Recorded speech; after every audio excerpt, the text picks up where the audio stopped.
Yeah, the nice thing about the in the Roll20 character sheet says that you can set up like instant rolls. You know, you can just click, Yeah. your initiative button and it goes and spits out an initiative, which is nice.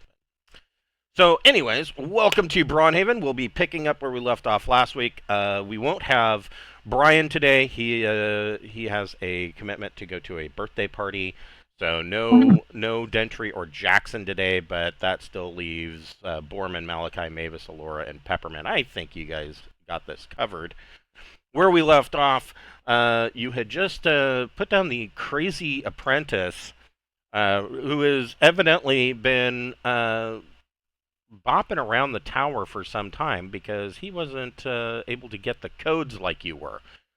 And what you did learn from the genie is that in addition to getting struck by lightning every time you step into one of these portals, with the exception of the portal on level 6, is that they will, because they're malfunctioning either due to age or decay or what have you, they will automatically send you to a random location.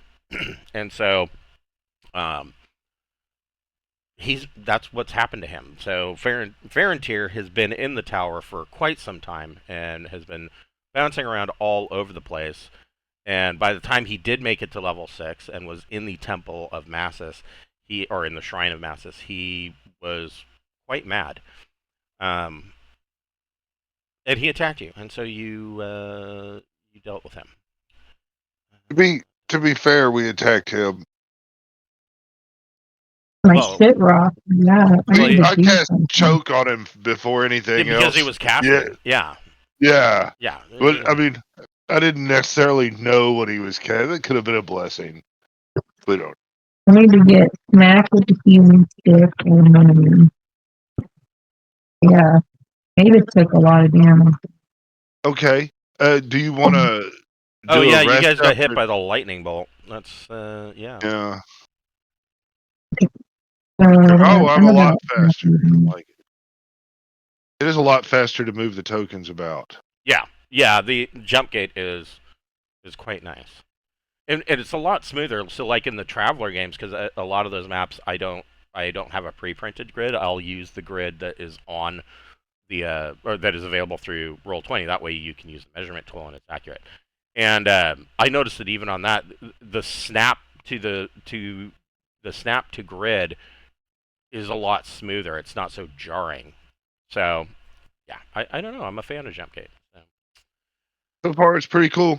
So before we get started, we'd like to thank a friend of the Greenwater Guildhall. None of these are sponsorships or partnerships of any kind. They are just products that we really like. Today, we would like to thank AleHorn. AleHorn makes wonderful Viking-style drinking horns. I have one and have absolutely loved it. I also have one. The set that my wife got me is a Viking drinking horn and matching shot glass, all made from the same ox horn. And they have a lot of different styles. So I mean, fantastic company. Their customer service is really good, and just I can't say enough good things about them. I love my drinking one, and it's quite large. Like I figured it out the other day. It was like two and a quarter 12-ounce cans. So I mean that's quite a bit of beer in there. So yeah, go get yourself a AleHorn Viking drinking horn, and they usually have some sales going on. So tell them we sent you. We also have a merch store via Zazzle, and we have some drinking vessels as well, including a beer stein that I am actually using as a coffee mug at the moment, and we also have a Whiskey Rocks class, and there are T-shirts and buttons and hoodies and all sorts of nifty things. A big fleece blanket on there. Yeah, good stuff. 100% of the proceeds from that store goes directly back into our channel, and so helps us pay for things like this map you're seeing here was made in Incarnate Pro.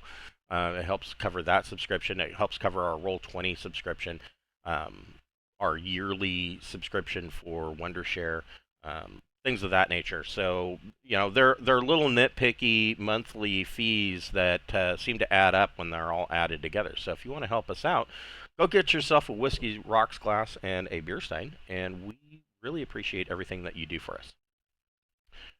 I am quite a ways. I am hip deep in the new book, Stagina, the Land of Ice and Plunder, and I'm at the point now where I am detailing. I just finished detailing the large town of Kivia, and I'm gonna. There's a couple of dungeons, and I've detailed new gods, and so yeah, it's coming.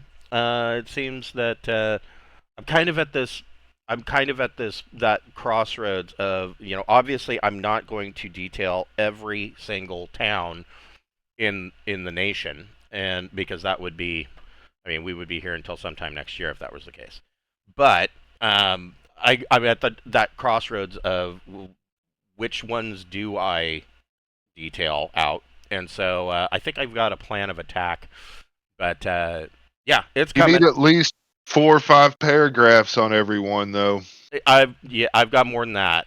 Like I said, evidently I've had a lot to say about Stagina. I'm actually really enjoying I mean, this yeah, book. I mean all the towns. Your little footnote town, Oh, I do. you know. I do. Yeah. Yeah, I may not map every single one of them, but there is information on every one of them.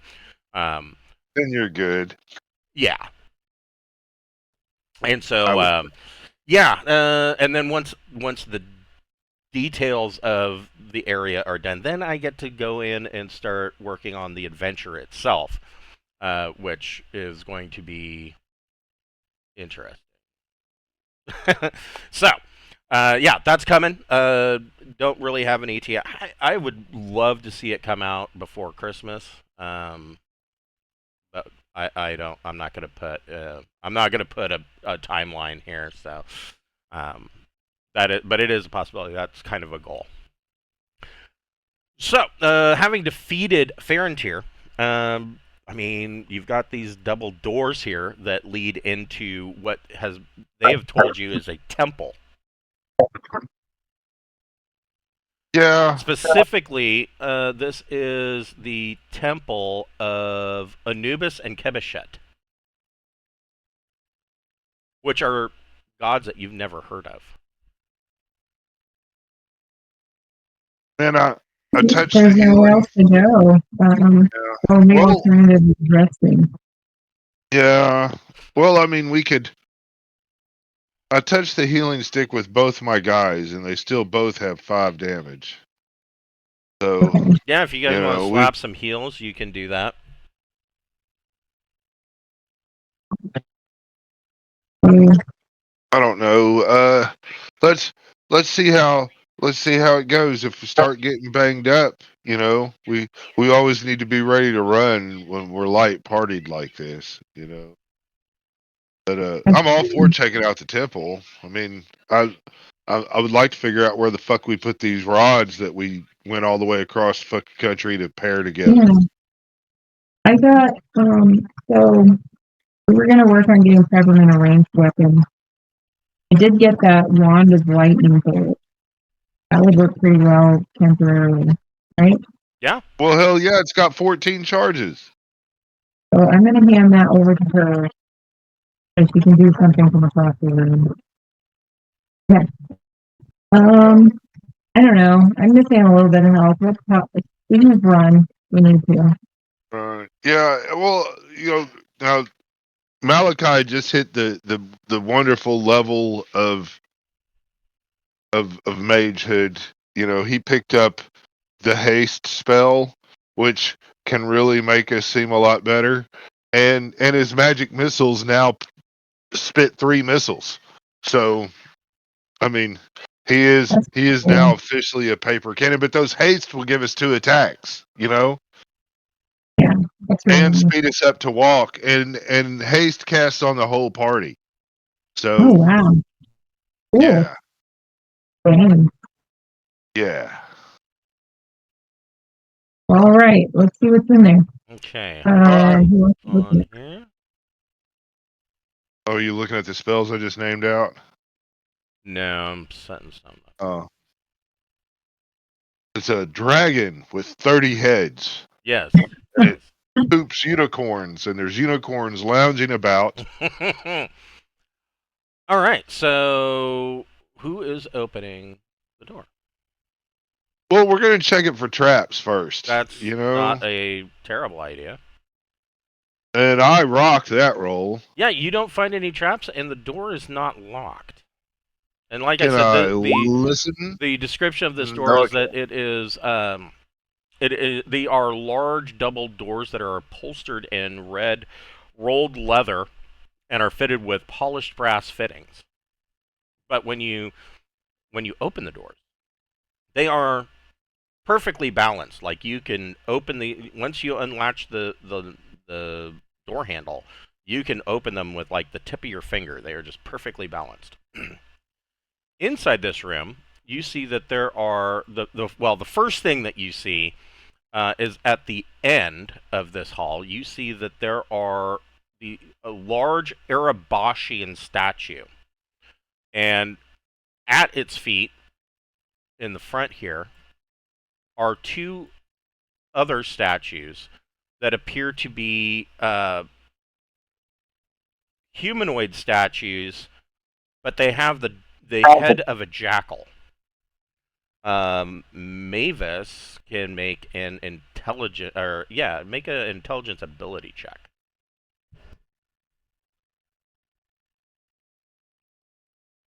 Hey, That's pretty rocking. So Mavis, in her clerical teachings, learned something about other religions, and in Ereboscia, this large statue depicts a goddess named Heru, and at Heru's feet, on this side, you have these two jackal-headed deities are Anubis and Anubis's daughter, Kebechet.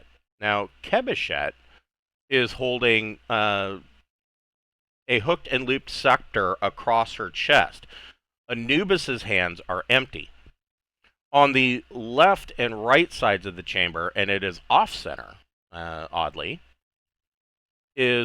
are three sarcophaguses on each, or sarcophagi on each side of the room. They are shaped. The top of the sarcophagus, the lid, is shaped like a sphinx, and they are set. The ones on the west side are about 5 feet away from the wall, whereas the ones on the right side are about 10 feet away from the wall. So that is, and of course there are these two braziers that are lit. And there seems to be no activity in here whatsoever, huh? It seems to be empty, other than the fact that these braziers are lit and providing a soft glow at the northern end of the temple. Can we well, check let's out? walk up then. All right, should you want to check out the sarcophagi or the sarcophagi girls? Let's see the guess- left side. Yeah, all right. We're gonna come over to this first one here and start checking out. Oh. Everybody crowd into the room. Yeah. I was just trying to put people in the room. I think Cameron was trying to do the same thing. But Yeah, just honking into each other as yeah, might happen in real life. we were drinking. Everybody runs through the door at the same time and gets stuck. Yeah. Yeah, so Okay, so I we're checking out this one. yeah, guess we're gonna look at the number one. We're gonna do the trap, look and see for signs of traps or Okay. whatnot. And I should have made that. And then I guess I'll say let's hold our breath and open it up. If the gas comes out, don't breathe it. Okay, so you open it up, and inside is empty. I'm gonna crawl in. No, I'm just kidding. I'm gonna take a No, nap. That's but pretty weird. you know, Looks comfy.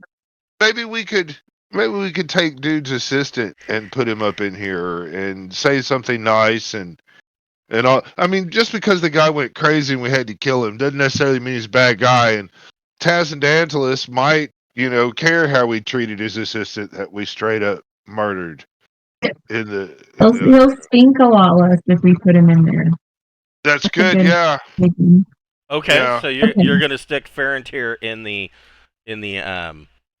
sarcophagus. Okay. Of the It's red. what we would have wanted him to want. Yeah. I Okay. think they're all in the same religion. We'll say some kind words, Okay.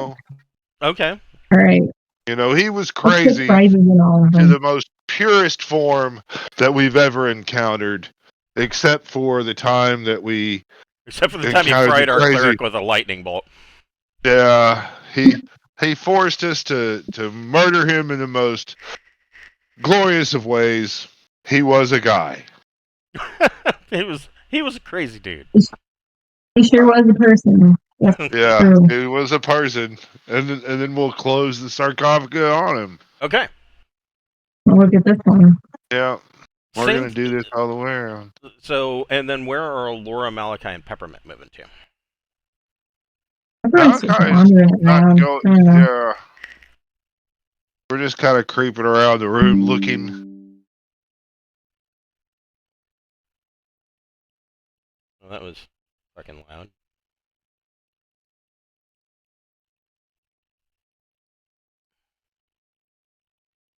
Peppermint's probably better at lifting stuff than Mavis. I Okay. have her help. Yeah, that's true. She is the beefy one, or the porky one, whatever. Drink this big She's tea. half orc. So. Have you watched Fallout the series? Oh yes. Yeah, It was dude's really like, I was raised on a shit farm. good. Yes. He's Yes. like, I would eat and I would shit, and then the flies would eat the shit, and they would reproduce, and that was protein. Right. And that's why I'm so chunky. I'm like, oh man. Yeah, that's a lot of flies. Yeah. So this one, same thing. It is empty.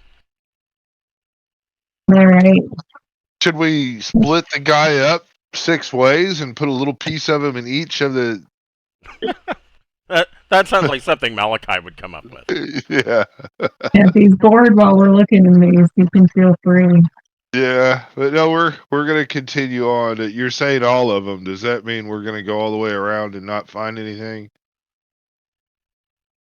So I didn't find any traps there either. no traps, and in the third one it is empty. However, as you open this one up, the lids on these 3 and this one that you put Farantir in explode out into splinters that fly across the room. How much is that going to do to us? Oh. Like, why isn't this right? Because I'm on the wrong thing.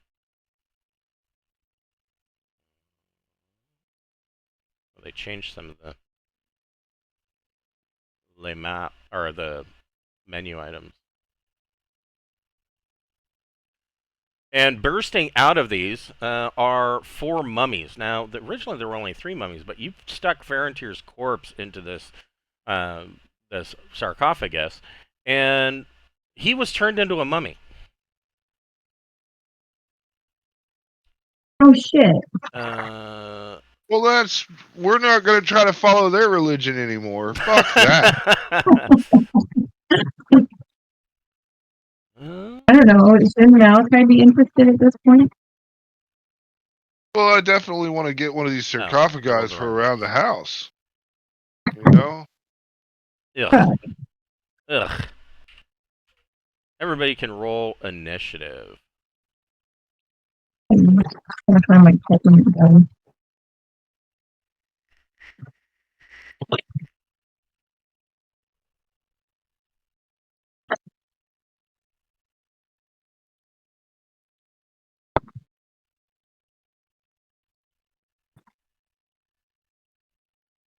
Okay. All right. Well, first of all of your characters need to roll a d6.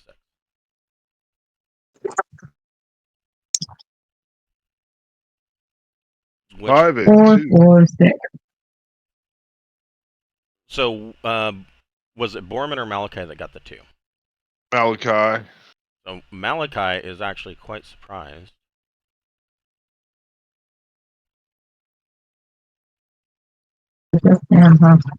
Borman, you see these mummies all come out. What would you like to do? Well, I've got to do something. That's Yeah, for fucking sure. yeah. I'm gonna step kind of 5, 10, 15. I guess I'll come right over here.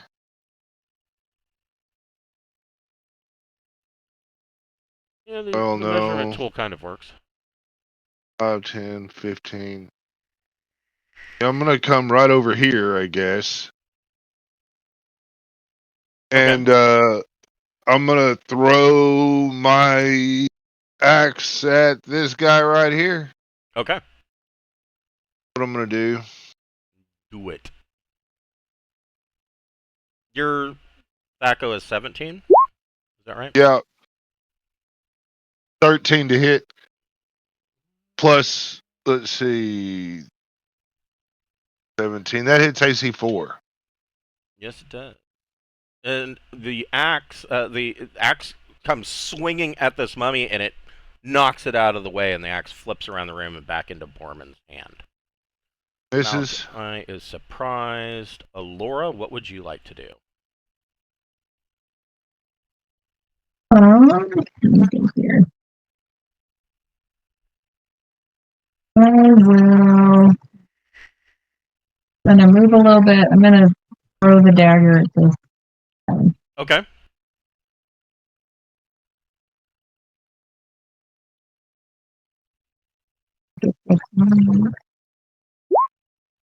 Oof. Oof. That's that's terrible.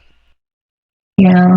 The dagger misses completely and gets stuck in the base of the sarcophagus. It's stuck in the wood, and it's like sitting there vibrating as it tries to flip itself back out to Alora's hand, but it's stuck there. Okay, I'm running to get a little cover. Okay. That's what I can do. Miss Peppermint. Peppermint is going to use the lightning thing on this one because that guy Okay. was a jerk Yeah, in real life. I mean, in another life, he hit Mavis with lightning, so turnabout's fair play. Yeah, exactly. But I don't know how to do that So yet. he needs to make a save versus spells.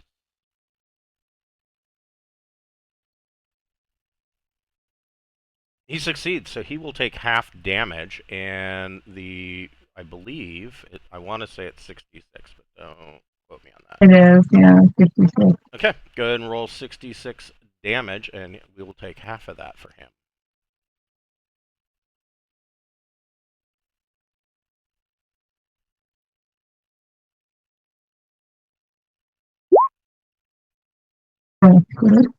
Okay, so he's going to take 10. Yeah, that is not too bad. So this lightning bolt leaps from this. Oh, but wait. Hold on a second. You might catch fire. I just remembered something. Wand of lightning bolt.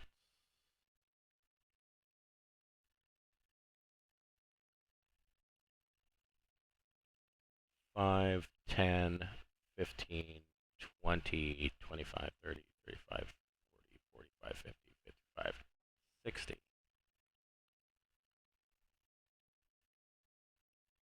So this lightning, this lightning bolt leaps from the wand, goes through the mummy of Farantir dodges to the side, and it kind of cuts across his chest, hits this wall, and bounces straight back. Peppermint needs to make a save versus wands. That's the way you learn. Yeah. Yeah, that's how that works. Yeah. It's got a bounce back of so many feet. Yeah, Oh. it'll if it hits a target at 60 feet, before 60 feet, it will bounce back to its completion.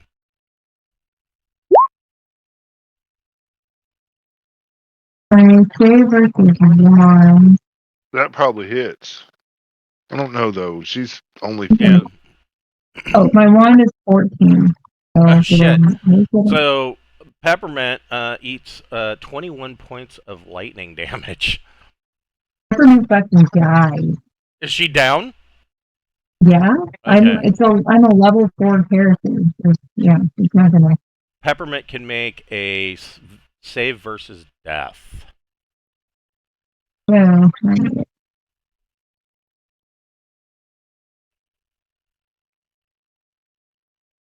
That's pretty good. I'll do it. Deb is 13. Okay. So she succeeds. Man, you're going to make me break out another book that we haven't had to break this one out in a long time. These are my new death rolls. That was in, I believe, the Skellis Mountains book.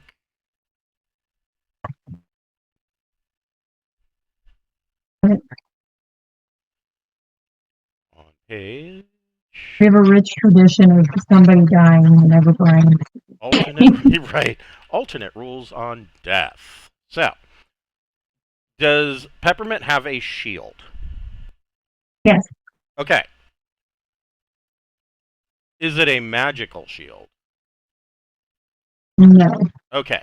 So, the lightning bolt comes back and slams into Peppermint hard enough that that she is knocked back, but that shield explodes. She no longer has a shield, so your AC will go up by 1. She Okay. is at 0 hit points, but she is just unconscious.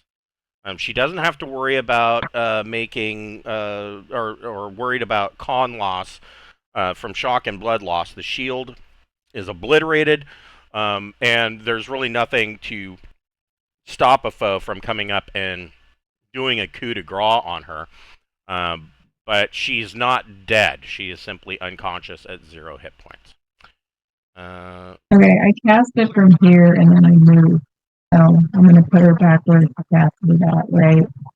Oh shit! I got And so then Alora also needs to make a save versus wand. okay.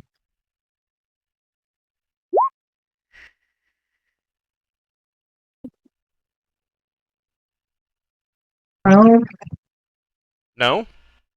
So no. Alora also is going to take 21 points of damage.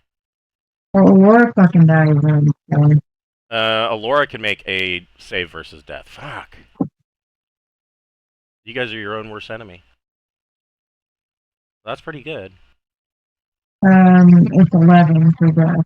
So she does save. And Alora, I'm pretty sure, does not have a shield. No, You got that bone armor, man. I do have a little bit of bone on me. So you can take Okay. some of that damage off of the bone armor first. Okay.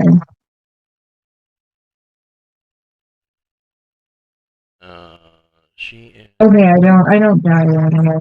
okay. So Right. if it comes off the bone armor, then you're not dead. You still have how many hit points do you have left? Out of curiosity. Like 80.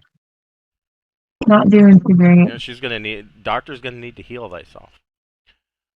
Okay. So that didn't exactly work out as hoped. The mummies and daddies.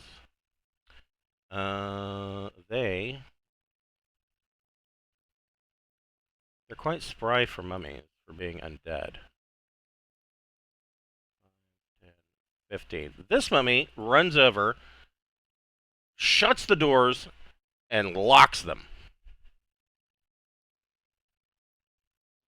This mummy is going to move here, and he is going to try to touch Borman.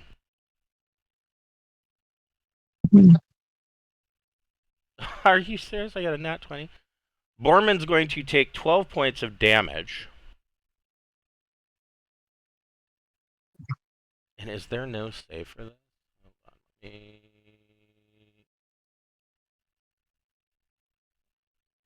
Got mummies and daddies.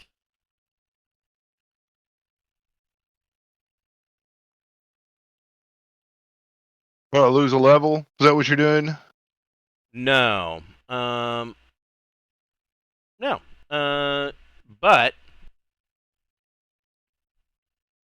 as soon as this mummy hits Borman takes 12 points of damage.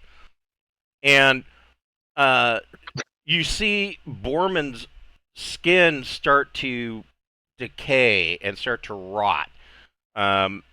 You have contracted a horrible rotting disease. Magical healing is ineffective. Natural healing is 10 times slower.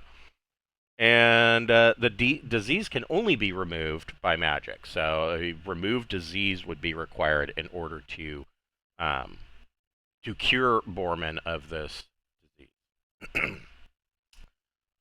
This mummy, 5, 10, 15, is going to do the same thing to Malachi. But I don't think that is.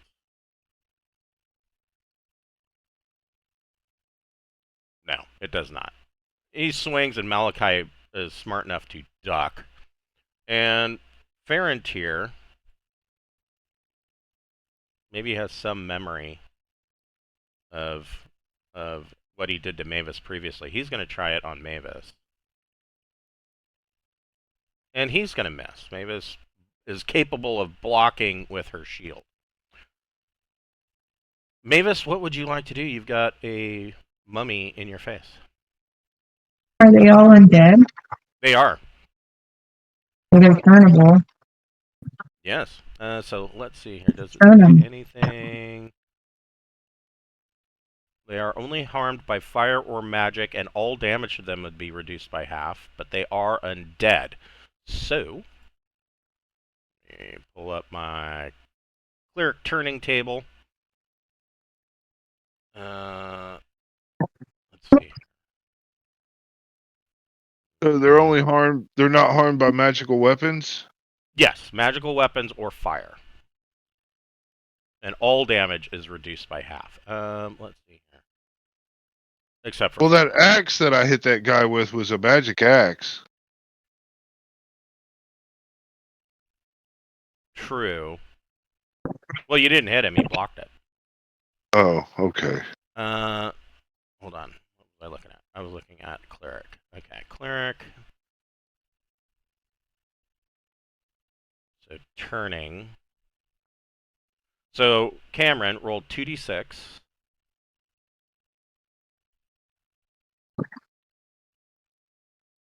Roll high. 10. Oh, it's pretty high. Mummies are 5 plus 1, so they count as 6. And you rolled a 10. What level is Mavis? 8.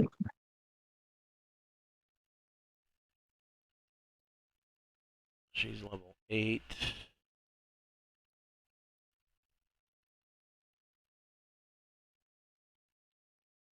And then roll another 2d6.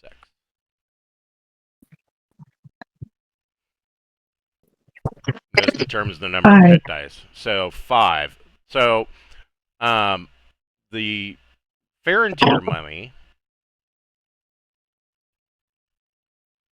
Is there a little cross or something? That would be great.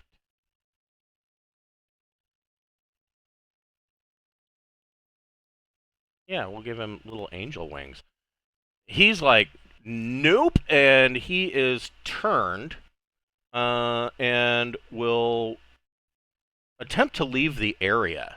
He is ready to bolt and run. The other mummies, because they are each 5 plus 1 hit dice, they are unaffected. Borman, what would you like to do? I want to present the hoop and scepter. Pull him out. Hold him up. I come on behalf of Tasadantilis, and you will stop attacking us as we're here to do his bidding. It takes a swing at Borman and misses. Okay. Did Borman want to move at all? Well, I mean, No. no, gonna stay right there. All right, Malachi, what would you like to do? Um. Well, I mean, I'm in a pickle. This isn't a safe place. I'm gonna cast magic missile. Okay. Did Malachi level up last game? Yep. So how many magic missiles is that? 3. Okay. So roll 1d or 3d6 or plus 3. So that is 12. 12. 12 on this guy right here. That's the 3 magic missiles at point blank range slam into this guy's chest, and he clearly takes damage. Um, so you cast Alora. What would you like to do? I'm gonna use my 3rd level spell and cast pain on this mummy. You're gonna cast what? Pain? Oh, okay. So you're gonna You're gonna cast pain. Nope. If it works, that's something. Let's see. Let me look at pain, because that is a witch spell.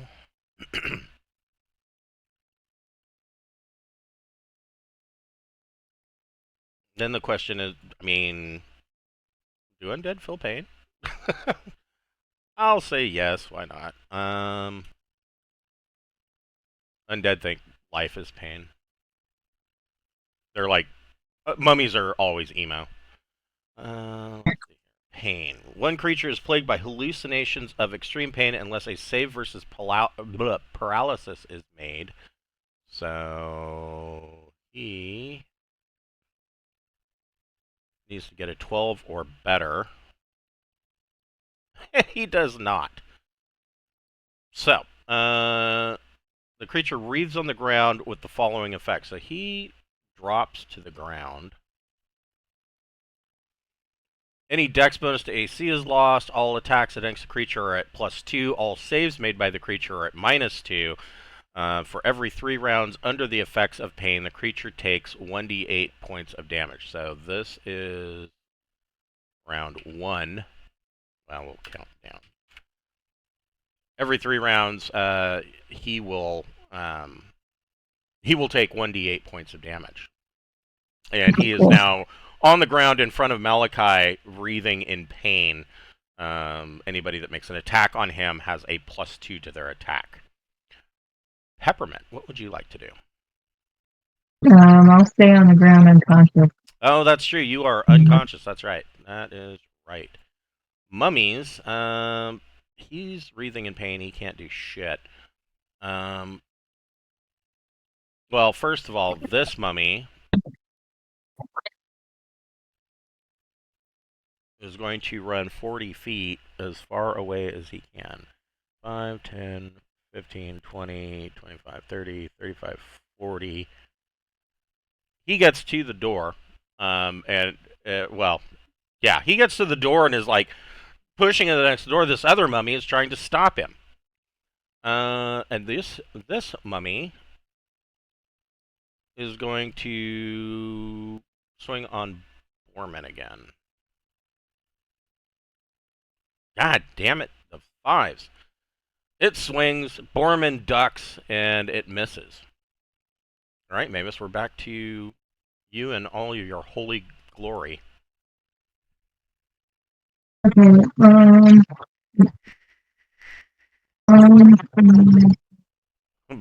Mavis does. gonna, Mavis does have stuff. I mean, mummies take damage from fire or magic. I mean, I'm gonna use my magical warhammer. There's +2. Right to hit the one on the floor. okay, you get a +2 to your attack. Woo, that is going to hit.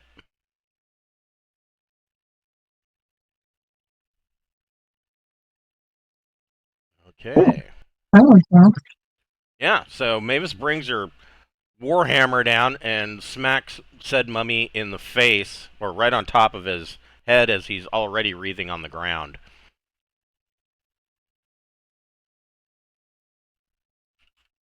Foreman, what would you like to do?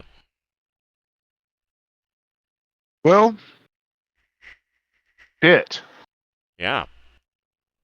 Yeah, I'm gonna swing on the dude in front of me, I guess. Okay.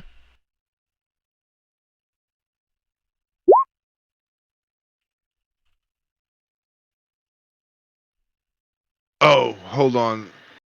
Okay, yeah. So I get +3, so that's a 16. Okay. So, That hits. yeah, that hits AC 1. Yes. Alright, so D8 +2 is 6. 6 Nice. points of damage. All right. Magical. So you slash at this mummy, and you slash open its chest, and um, some of its bandages start flying about. Malachi. Well, Malachi is going to scroll acid arrow on dude man here. Okay. Scroll of acid arrow.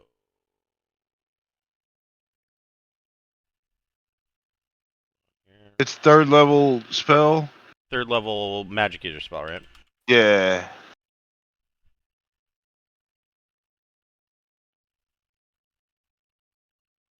That's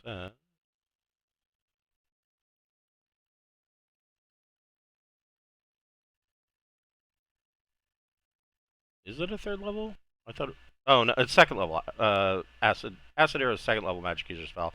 Okay. So you need to make.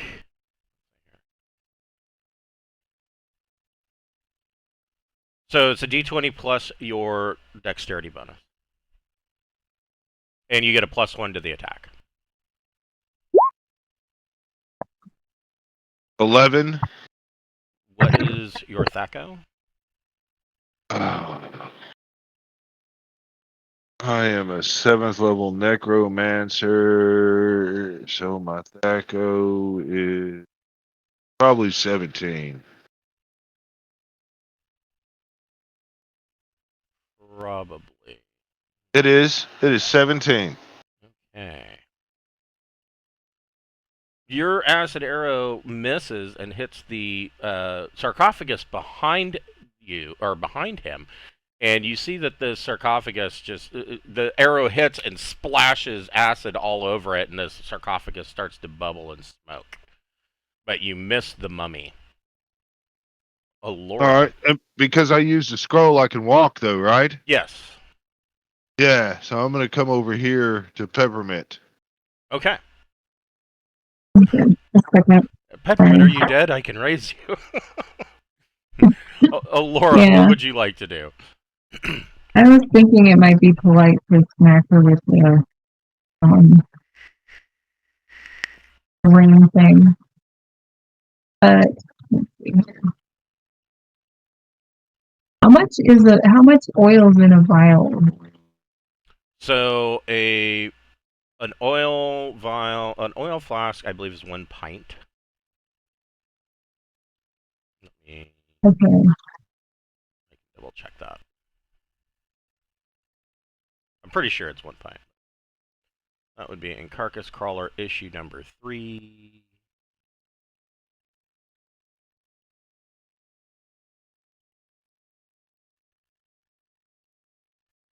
Come on.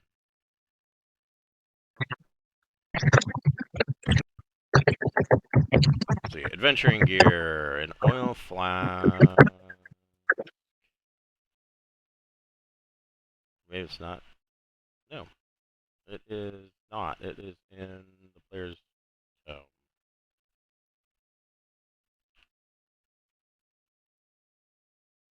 Adventuring gear.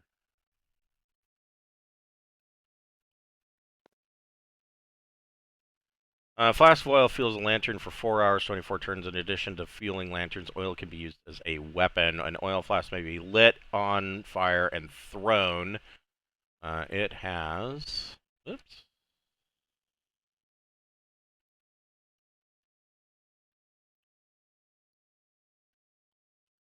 Oil flask, burning, does 1d8 damage, has a range of 5 to 10 for short, 11 to 30 for medium, and 31 to 50 for long, and is considered a splash weapon.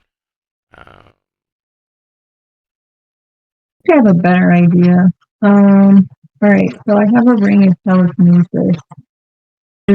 Are the braziers filled with like coals, or are they filled with like oil? Or They're filled with coals. okay, I'm gonna use the ring of telekinesis to move a coal onto one of the guys. That shouldn't be very much, right?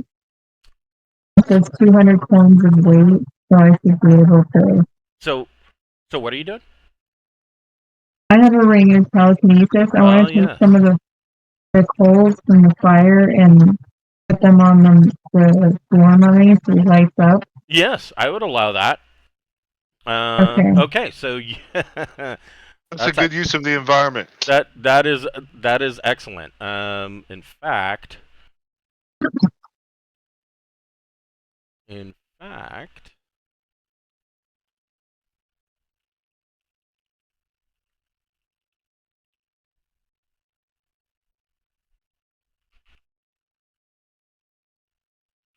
okay. So go ahead and roll 1d8 worth of damage.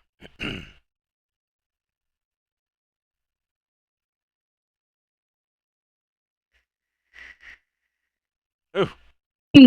So this one wreathing on the ground catches fire. So now not only is he in pain, he catches fire and kind of wreathes about because he's on fire and burns down to ash and is no longer with us. Did Alora want to move or stay where she's at? I'll go over here. Okay. Peppermint's still unconscious. Hold on. What did I say about that? Did I say anything about that? I'm about to render her aid. I'm about to pour a cure down her throat. So Yeah, that Okay. would probably do it. She's yeah, basically, it's not quite unconscious. It's more like a coma because she is at 0 yeah. hit Well, points. So I'm going to get her up and in the fight. okay.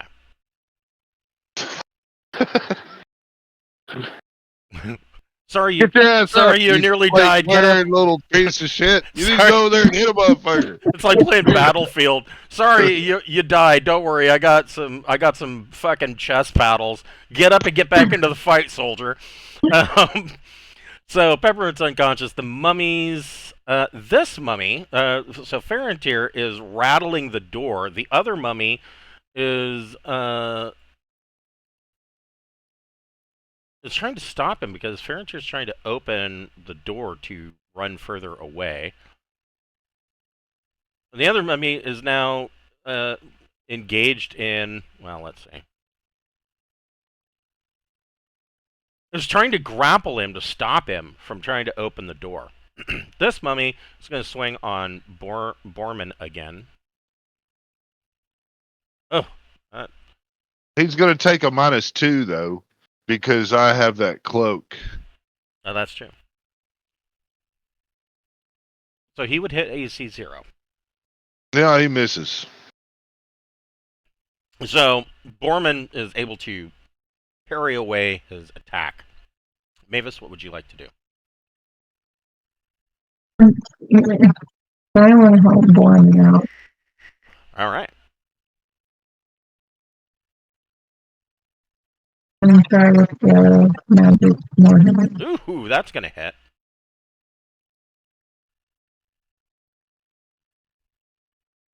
Okay.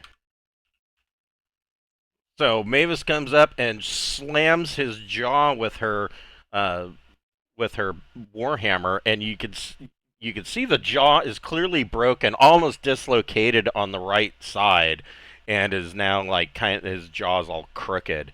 Not that mummies really talk a lot, so. Borman, what would you like to do? Well, Borman's got to keep on fighting. What he's got to do. 14. So that's going to be. That is a hit. Oh, hell yeah. So. That's 10 points of damage. Ooh. Using a magic sword. Yeah, so. Yeah, Borman drives his sword straight through this mummy's chest. It comes out his back. And the mummy is not looking real good. And his bandages are kind of falling off. There's, his face is fucked up. He's not doing real well. He's going to look at Mavis and say, "Set me on fire." I feel it.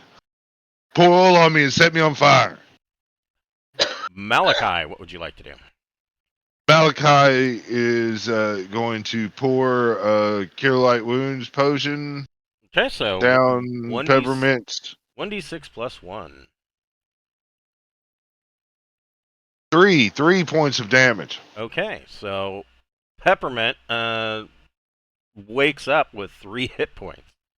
Can I cast a spell on Peppermint as well? No. Okay. 3 is good. Yeah. Malachi will go, don't run off just yet. Laura, what would you like to do? I can move another flame thing to about here. My turn. I can go 20 feet around it. Okay. So I have to concentrate though. Okay, so you are concentrating on moving another pile of coals at these two assholes that are having a slap fight. Peppermint, what would you like to do? I probably shouldn't do a whole lot. I just barely survived. I don't want the wand anymore. So the length of the lightning bolt is 60 feet. So the weird thing about, and this is weird about old school D&D, is that you can cast that up to 180 feet away, and where the point that you cast it is where the lightning bolt starts, and then it travels 60 feet in the direction that you're casting. So it's a little weird. It doesn't just pop out of your finger or whatever, or the wand. In this case, so 60 feet. If you're wanting to here making let's see. I'm just gonna attack with it. Well, I'm just saying. So you were here. 5, 10, 15, 20. 25, 30, 35. What is Peppermint's movement? I counted 30. Okay. 1, 2, 3, 4, 5, 6. If we can move diagonally. 30. 5, 10, 15, 20, 25. That guy's 30, dead. 35, 40, 45, 50. The guy next to Borman is dead? No, he's not dead yet. Oh, okay. He looks like shit. Okay. Well then. If Peppermint moved to here, which she could use the wand of lightning, and it wouldn't bounce back and hit her, and it wouldn't hit anybody because it would go in a straight line, hit this wall, and it would bounce back to like here. Ooh, that's fucking scary though, with what I just went through. She's got a phobia of the fucking wand now. Fuck this thing. This stick sucks. Yeah, I have no idea how far it'll really bounce back, you know what I mean? Yeah. So I'll just hit things with a +2.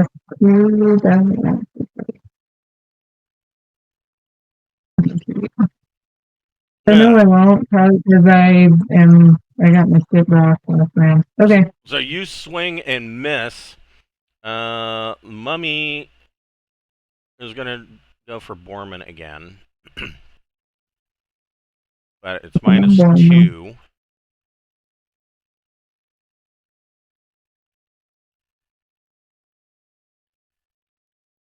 So he misses because he only hits AC 3. These two mummies are. Oh, that's not good. Yeah, this mummy is failing, and the Farontier mummy opens the doors, and 5, 10, 15, 20, 25, 30 is running away. Mavis, what would you like to do? Alright, I'll make an attack.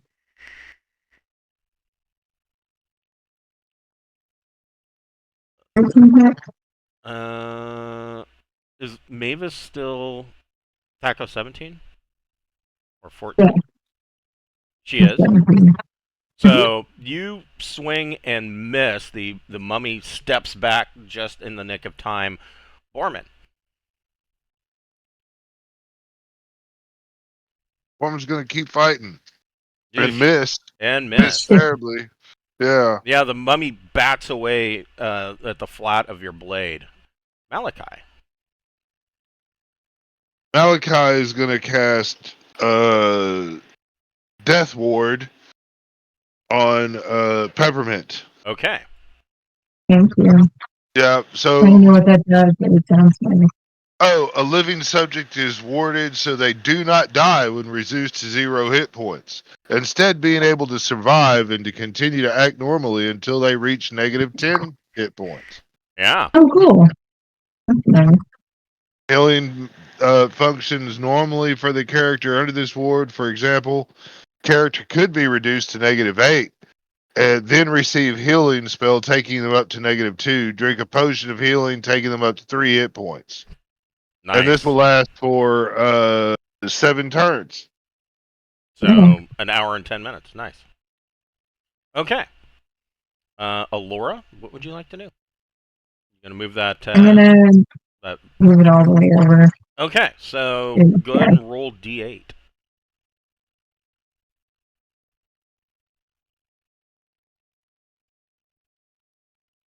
So he's going to take 2 points as these flaming coals drop on him, and he starts to smolder a bit.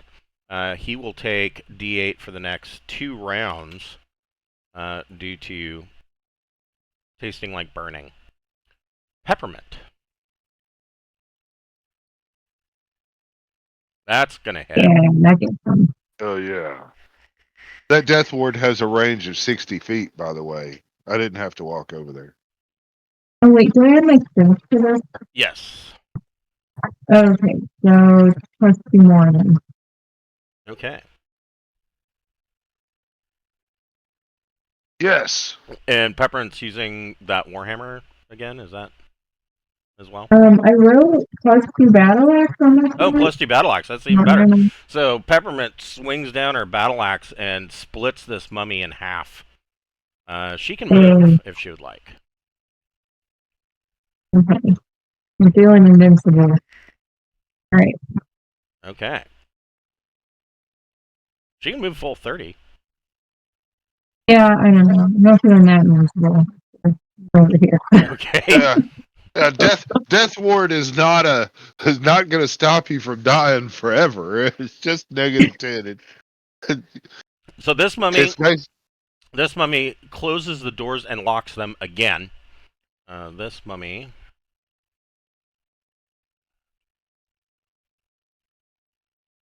That other mummy's going to figure out what that nag is about.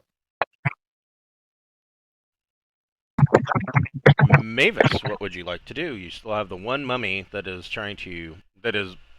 mildly on fire and is trying to hold this door shut. Oh, wait. Okay, let's try it. That's better. That is a hit. No,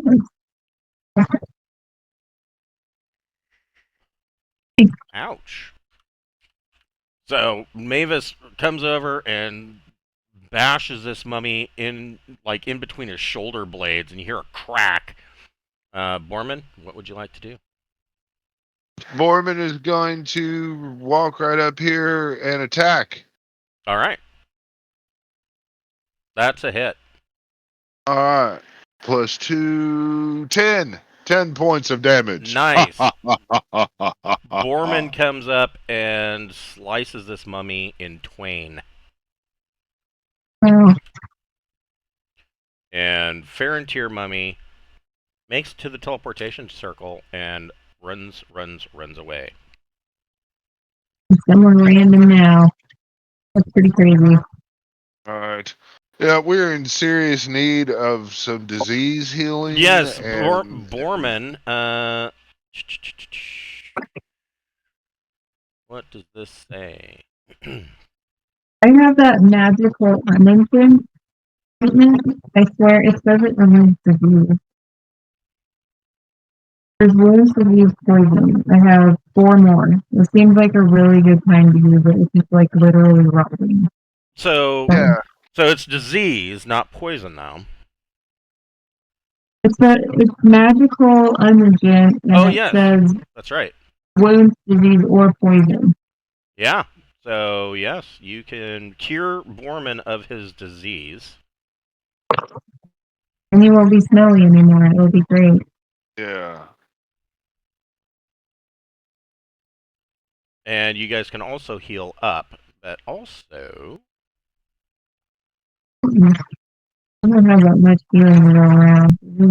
Well, we're just gonna have to take a break here before we do. We're gonna have to keep this room locked in and just the doors I lost locked. the We're doors. barricaded in. You know. Yeah, that's Uh, true. This is a good spot. well, we can just hang out here and if it means we got to stay here for a couple of days, I'd much rather be healed up and all that before too much more. I You mean, guys get 6 rolls on table D. So who wants to make the first percentage check? I will. I'll do the first one. I went already. 28. Oh yeah, I guess you got the 65 first, but then I got a 28. 28 succeeds.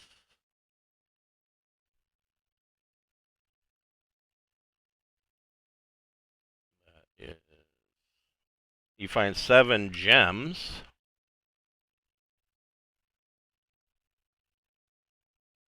It. Worth 50 gold pieces each.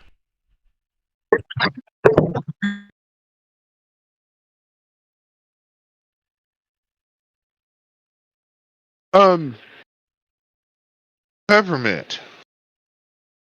I've got matchlock pistols if you want them for a ranged weapon. Yeah, there you go. Okay, Peppermint could use those too. I'll take some drugs. I've got 2 of them. 2 matchlock pistols and 40 shots of powder. Yeah, Peppermint would be able to use matchlock pistols and blunderbuss. Is there some risk of it like backfiring or something? They do. They have a misfire chance, but usually the misfire chance goes up in like damp environments. But generally, they're not going to blow up in your hand. I mean, maybe on a roll of 1. Okay. Next percentage check. Oh, it's Cameron's turn for check 3.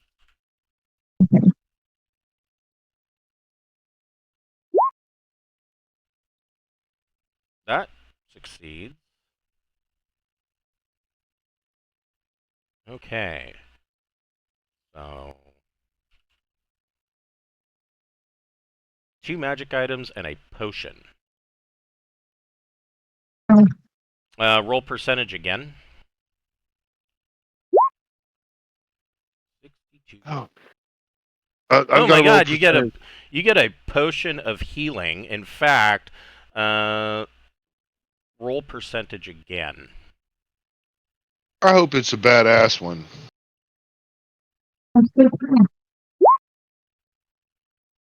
It is a potion of superior healing. That Works, 3d6? or potion. Yeah, it's a potion of superior healing, so it works like a potion of cure serious wounds. Oh, so that's 3d6 plus 3? Is that what that is? That is. I think it's 2d6 plus 1. I don't know. Okay. My memory. I believe that would be You're under. more versed in that than I am. Potions, page 123. None of my characters heal. Potion of serious healing, 2d6 plus 2, and can cure blindness and deafness, either or. Nice. But not both at All once. right. Okay. And then Two magic items. there's 2 magic items. Roll a d4. Table 3, and roll percentage.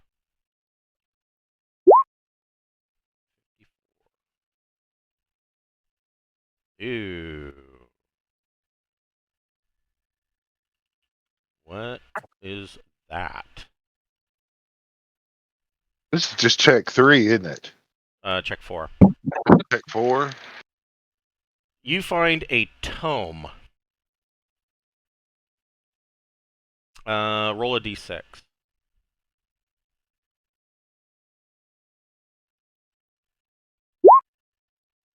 6. Okay. So you find this tome that is written in Malum and Ferris, the chaotic tongue. Malachi Okay, reads that just fine. Here you go, Malachi. Read up. Yeah, I'm a rather chaotic individual, if you don't mind. Let me take a look. Maybe it's talking about something interesting. President says, I don't give a shit. Here you go. Malachi, you can make an intelligence check. That's below my that is my intelligence. Perfect.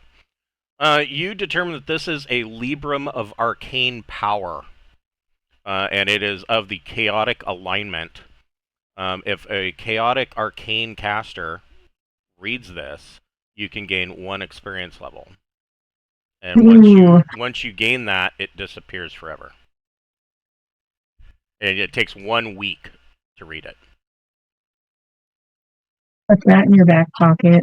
Yeah. Well, so reading it, you could choose, being who you are, you would have to choose whether you want that level to go to Necromancer or Magic User. It's got to go to the Necromancer. Yeah, good, yeah. I mean, I'm just, why would I not try to get the biggest bang for my buck out of it? And that's true. God, I'm getting higher level in those Necromancers. They don't come so quick.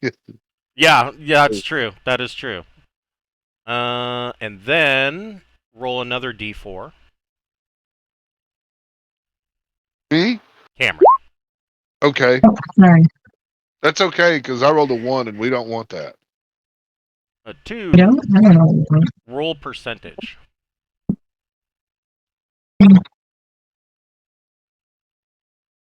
50. You find another matching set, Elven Cloak and Boots. Nice. Did I take those? Yeah, put them on peppermint. Do they help me hide better? So, a set of enchanted boots and matching cloak of elven origin. The wearer of the boots is able to move silently, and the wearer of the cloak is rendered almost invisible. There is only a 1 in 6 chance of them being spotted. The cloak's power of invisibility is nullified for 1 turn if the wearer attacks. Would that make my hide and shadows chance go up to 5 out of 6? Is that how that would work if I wore that? Yeah, essentially. Okay, cool. I mean, it doesn't matter if you're in shadows. I mean, as long as the hood of the cloak is up, anybody would only have a 1 in 6 chance of seeing Peppermint. And I mean, half-orcs are of the roguish nature. I might finally get a chance to backstab something though. I've been trying the whole game. Right? Oh, Yeah. backstabbing is so fun. Yeah. I love it. Okay, that's a really good point. and my huge orc feet into these delicate elf feet.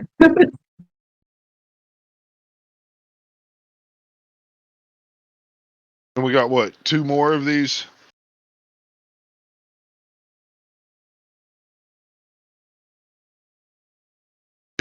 I'll roll the next one, I guess. It's your turn. How about a 5? I'm not hearing you, Chris. Sorry, that is a success.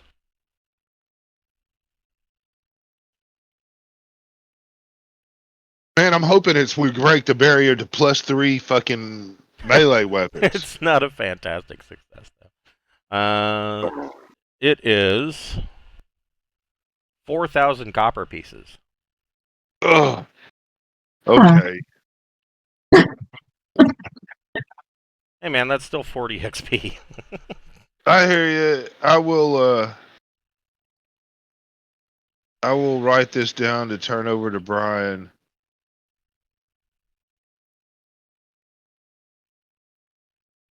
And 4,000. the last percentage. That's just crap. I roll it out 5 and it gives me that. That's like I feel robbed, man. It's her turn. Yep, last one. Oh, I thought we were done. Okay. A 1. Oh, that's All gonna right. suck. Fucking Gotta 1. be Yeah, Yeah. it's gonna suck too. No? No? How about 6,000 gold pieces? Okay, cool. that's a lot better. So, Alright. how are we recording that? Did Peppermint just take it all? I've got $9. She got 9 gold pieces. $9. I've got 9 paper dollars. Yeah, you can fill your grab a whole bunch of grab like 1,000 gold pieces out of it, just to give you some on hand spending money, and then let's give her here's 2 necklaces that are coralized. They're worth 700 gold pieces each. While you guys are divvying that up, I'll be right back. Take that. And Okay. and if you need more money, just really say I've got shit. No, that's great. He's super happy. He's never had that much money like ever. So Yeah. that's pretty great. The gold is just such a taxing thing to carry around, man. I mean,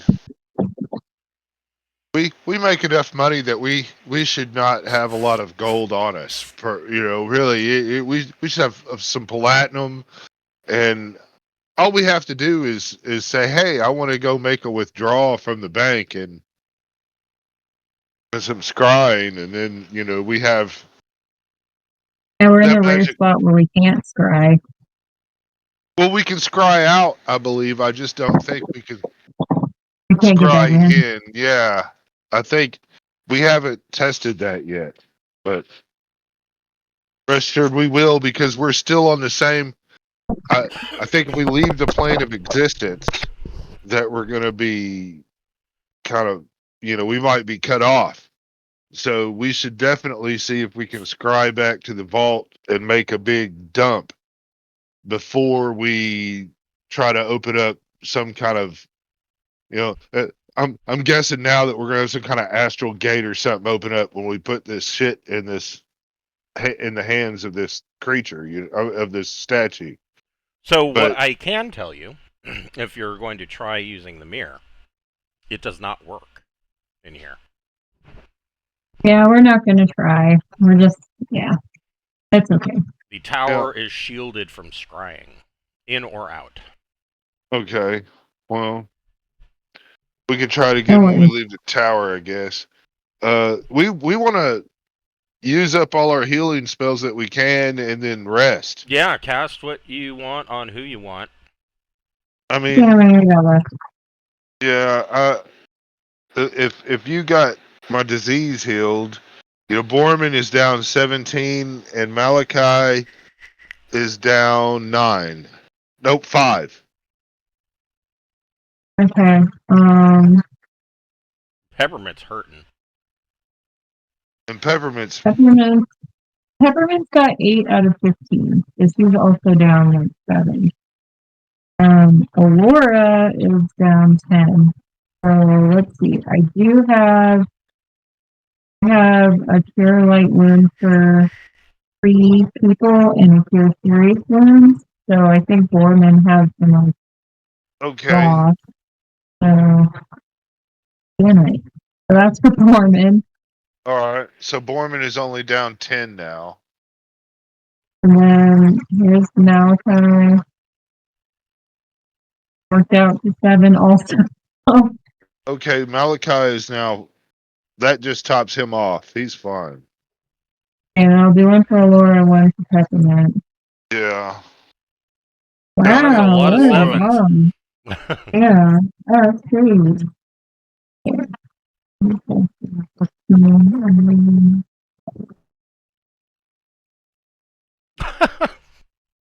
All right, I'll take it.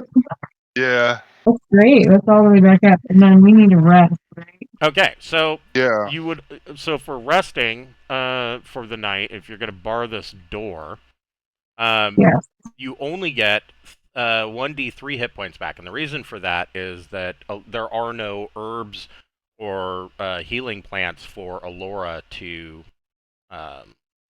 forage for. Okay, so divide 6.5, right? Okay. Yep, 1 to 2 is 1, 2 to 3, or 3 to 4 is 2, and 5 to 6 is All right. And then we want to get up. Borman wants to touch the rod of healing for a day. 3. All right. Sure.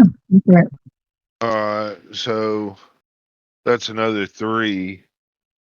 He's just down 5 now. So that's okay. I can tank.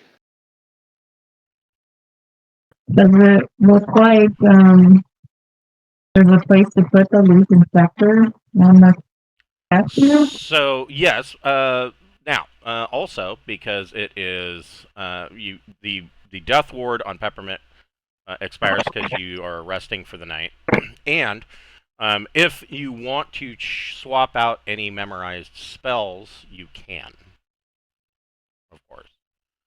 That is Okay. an option, but so you can see that the statue of Anubis's arms are crossed, and there is a hole in each fist where you could place something. Gonna do it. Okay. I'm gonna mimic the one on the other side. Okay. So All right. you mimic the statue of Kebechet, and in between the legs of Heru, you see a building dot of energy that explodes outwards to here in like just this big explosion of energy that then sucks back in, and you see that between Heru's legs there is a portal.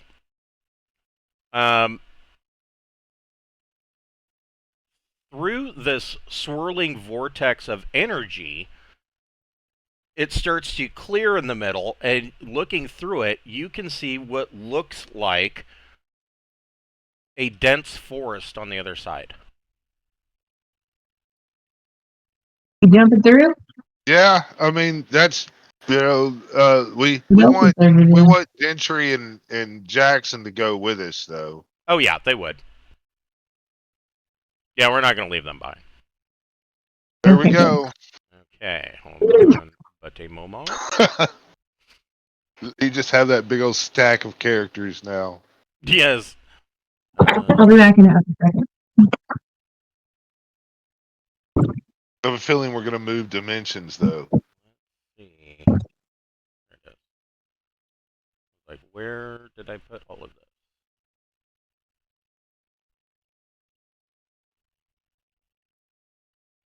Let me kind of spread you guys out just a little bit here. Do a copy.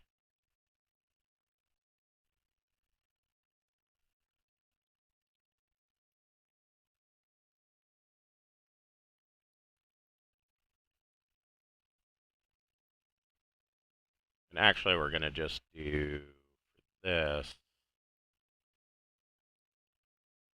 I will just do the party.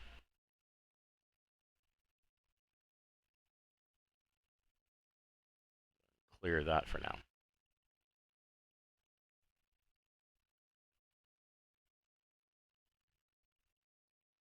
So you step through the portal, and you are standing in a circle of menhirs, Neolithic standing stones that look to be hundreds of years old. And if not thousands of years old. And on the ground this portal that you've stepped through, there is a swirling vortex of sulfurous smoke that remains open. And when you look through, you can see the temple in the middle of this vortex.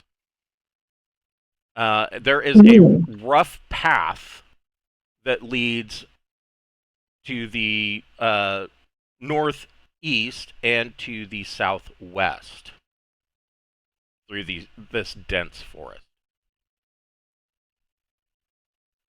Um, I always vote we go left, all right. but I'm not like super firm on that. Yeah, we will head left and leave Gentry and Jackson here to watch the gate. So you can move through this forest, I believe. Let's see. If we're counting that you're taking Gentry and Jackson with you can move 4 of these. One of these hexes is 3 miles. You can move 4 of these per day. Let's see here. 1, We make it to almost to the. I feel like it would make it to the river. 4. Oh yeah. Okay. So traveling for an entire day, and I need to. I need to. Did I not? Yes, I did.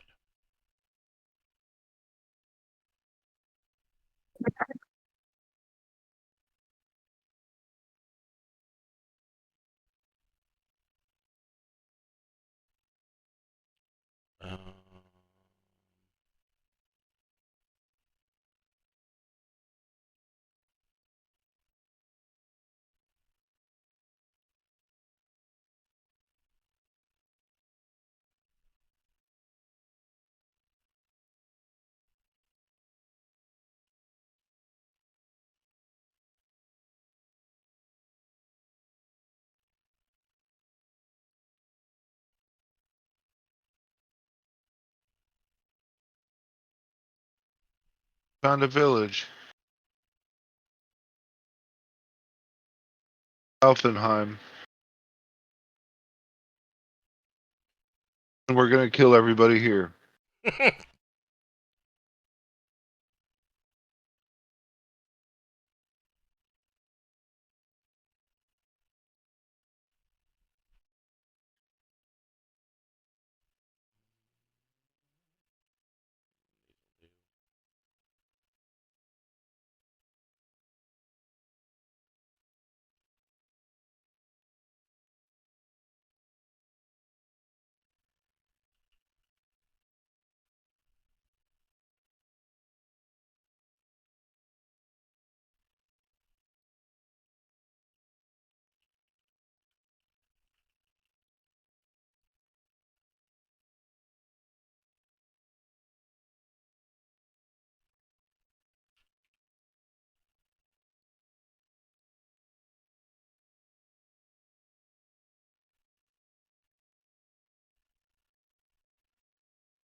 So yes, you do come upon a village, and as you are approaching the village, along the edge of this village, everybody, all of the characters can roll a d6.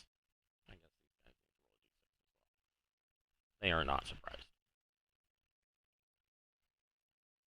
Oof, both Borman and Malachi are surprised.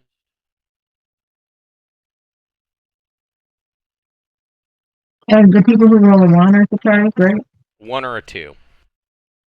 So Mavis and Peppermint are surprised, but Aurora is not. Okay. That's not good. But we also need...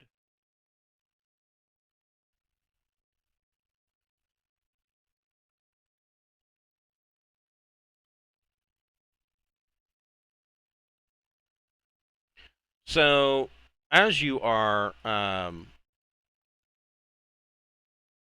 you come along towards the edge of this village. You see that there are a pair of black panthers that have 2 long tentacles that come off of their shoulder blades and kind of end in pads with a bunch of hooks on them, razor sharp edges. And they see you guys and growl, but they don't approach any further. Everybody can roll initiative.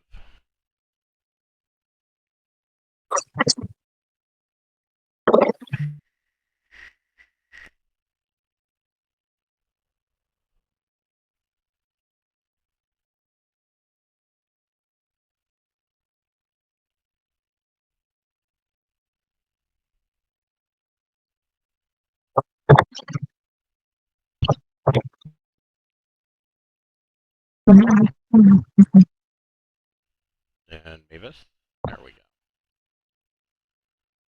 All right, so the warp beasts, are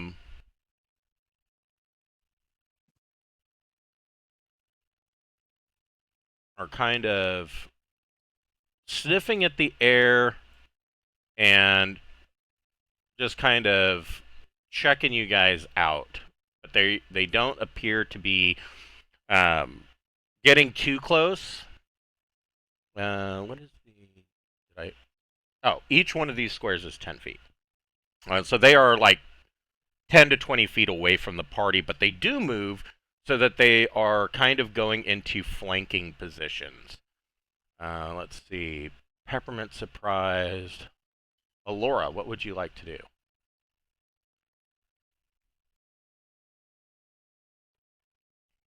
I'm gonna hop on the broom. Wait a minute. Okay. Yeah, hop on the broom and fly like up. Okay. I want to get a better look around and also be less close to the warp beast. Okay, so Alora hops on the broom and goes up, and you can see that this is a town, or really it's a village. Looks like a rustic forest town, and you see that there are people moving about in the town. They appear to be a mix of humans and elves, and it is on the shore of a large river. It doesn't look like there's a whole bunch of people in the town. I still say there's people though, because that's good information to have. Okay. All right. So you yell down that there are people. Let's see. Everybody else is surprised.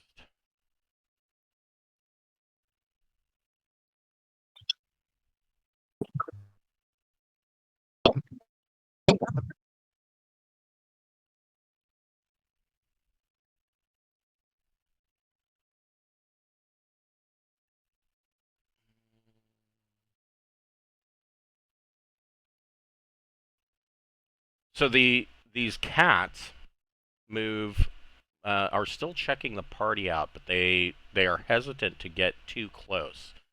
They are now like 10 feet away and just kind of growling and sniffing at the air.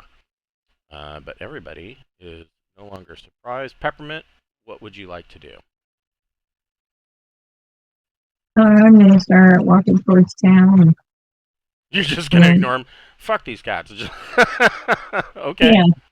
So yeah, You're not doing shit to me. each square is 10 feet. The thing is, I don't want to get too far ahead. I'm also moving silently because I'm huge. Okay. What's Laura doing flying up above? I guess I'll follow Peppermint's lead Okay. on this one. Okay.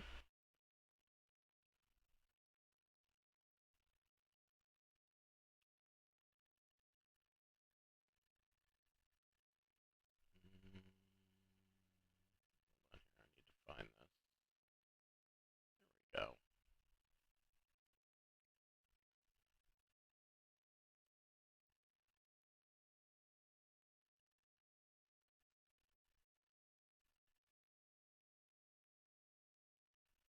So, Alora and Peppermint, you come to this two-story building, um, and it looks like looking in the door or in the windows, you can see that the ground floor is mostly a large open space, and you see that there are a number of wood chairs and benches, kind of set up like like they're all the chairs and benches are set up so that they can look at whoever is at the front of the room. And um, there is a uh, um, small set of stairs that lead up to a second floor. And coming out the door, you can see that there is this old wood elf that opens the door and steps out, and he looks like he is of considerable age. I mean, even for an elf, he elves generally don't. They're thought of by many to be immortal, and this guy looks fucking old. And he steps out the door and says, "Oh, newcomers, how, you must have somehow come through the portal from that damnable Tasadantilis, come to our uh, little patch of the Fey realm." Says, my you on the broom, you can come down here. My name is Thejon Elderfond. I am the mayor of the town of Alfenheim. And he whistles at the two warp beasts, and they come over and are near the kind of come over almost like they're trained animals. They come over and start, sitting around. He pets one of them on the head, and he says, "Yes, welcome to Alfenheim. What can I do for you?" We're trying to find Tasadantilis. Is he still around or has he perished? Yeah, yes, Tacidental. That bastard. He did some magic and tore a part of the very fabric of the Fey realm away and secluded it off for his own use. And unfortunately, we all came with it. None of us can get back to our home realm. He says, he says, if you travel along the center of the town, there is this trail. It leads all the way to Tasadantilis. It's quite the journey, though. It's several days to get to where he is. I've heard rumor that he's on the other side of the realm, across the Great World River. Is there any danger we should be aware of on that journey? Because we're probably going to take it. Oh yes, the Fey realm is full of dangers. Everything from warp beasts. And he says, "Not these two." And he pets the cat. And he says, "But there are wild ones all throughout there. There's bumble lions and red caps." And he says, "You probably want to avoid really both the Seelie and Unseelie courts. The ruling factions of the elves, the Phase elves. And he says, but really, the biggest problem that we have are the damned phase spiders." What are phase spiders? So he tells you that not far from here, there is a cave. That he says that there are intelligent phase spiders that are there, and he says they're arcane spellcasters, and they've taken some of us from the village of Alfenheim, but we've tried to do our best to deal with them, but they are too well entrenched in their cave. If you're heading that way, and if you have the gumption to do so, be my guest to deal with those bastards. It doesn't seem like we'll be able to leave here and go back to our home plane of existence anytime soon, but if those phase spiders, if something could be done about them, that would be much appreciated. So it's a rat quest. Yeah, It's a I'm what? open to that. A rat quest. Yes, Go yes, in my basement and clear out the rats. yes, yes. Go fetch my slippers. There's Yeah. 50 XP. Yeah, and so yeah, that he tells you Tasadantilis evidently isn't too well liked here. Oh yeah. Okay. Yeah. I can see where you guys would have a problem with him. He left a big hole in our realm too. This Metaphorical hole. this building or a set of buildings here is stables and a blacksmith. There's a small barn and a blacksmith shop, and you can see that a old human guy comes stepping out. It seems well, I'm sorry, not old. Middle aged. And he comes out and he is working on an anvil. He is the town blacksmith, and Mayor Thajon Elderfron tells you that if you need to any horses or any blacksmith work available, our smith Balin, he'd be happy to help you out. And you can see that Balin is out here working on an anvil. He's got a small smithy that he has set up, and there is a stable. But how many horses do they have? Well, let's find out. They have one. They have one horse in the stable. Not enough for us. But that's okay. Is Yeah. there anything else of interest in the town? Yeah, let's see. What else have we got here? Be nice if he sold +3 magic items.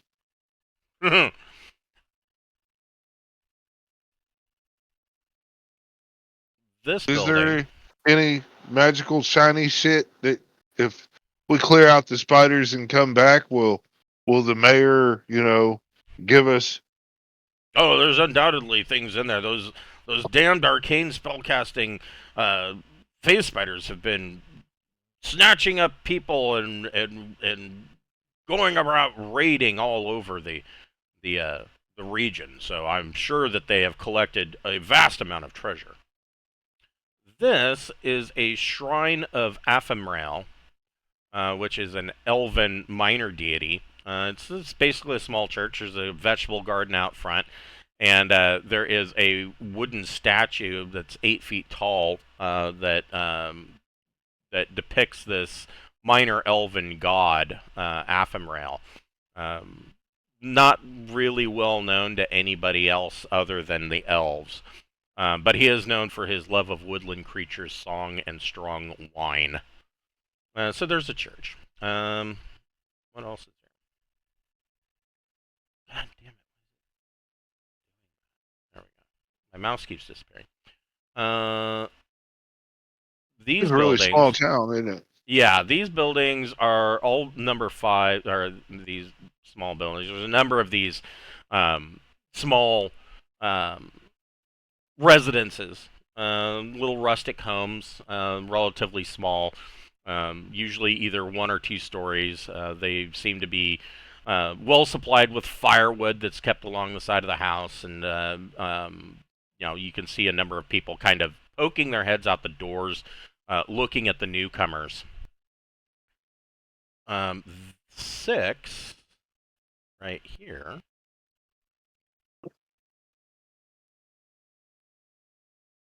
you can see is a mill. It is a 3-story mill with a water wheel. And there's a large amount of spray coming off as this water wheel turns. And there seems to be a kind of around the building, almost like a smoky haze from the pine nuts that are being ground into flour.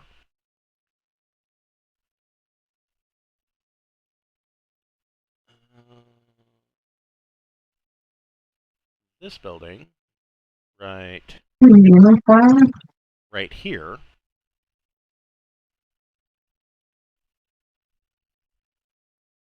is there is you notice that this building appears to be a inn, and there's a wood sign that is hanging off of it that it is named the Lyrical Nutmeg Inn. And Thajon tells you that if you're looking for a good meal and a rest for the night, you can go and talk to Trislana Mistgaze, who runs the Lyrical Nutmeg. Well, I mean, I was going to say that it's a good inn, but it's really the only inn. But she does have some good strong wine and some ale, and she's a fairly good cook. It is a 2-story inn. The ground floor is a tap room.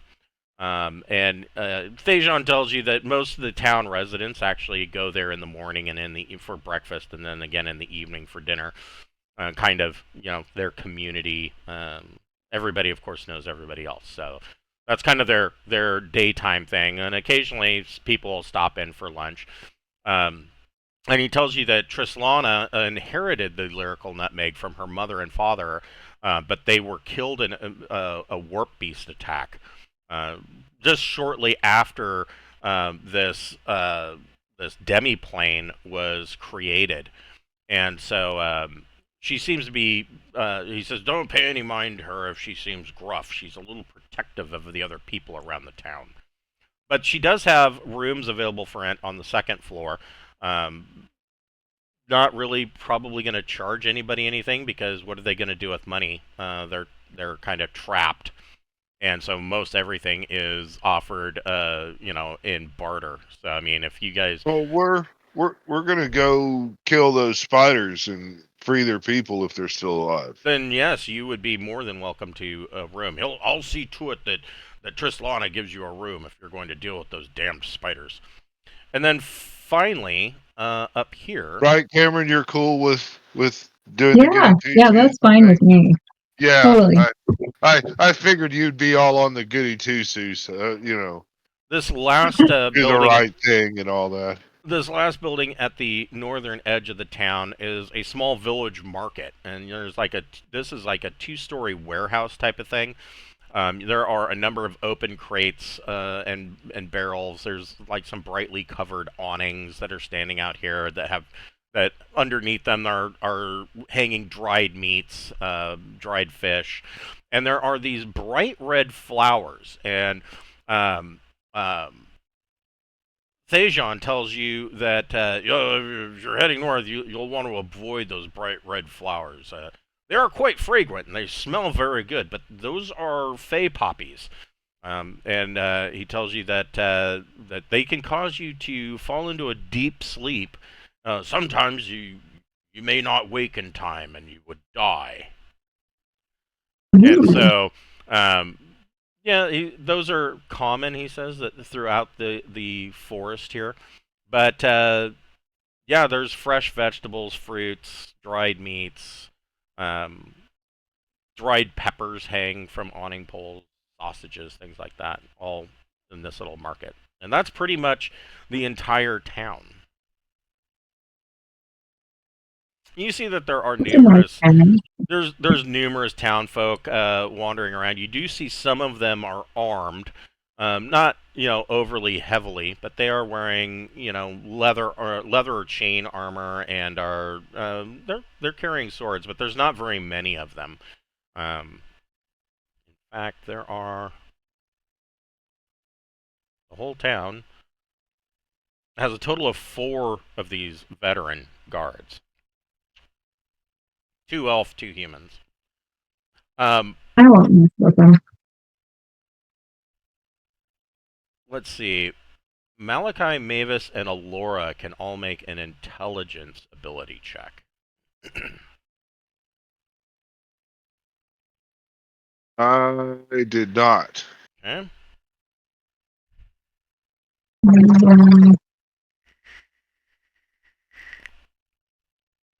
Do not make it more.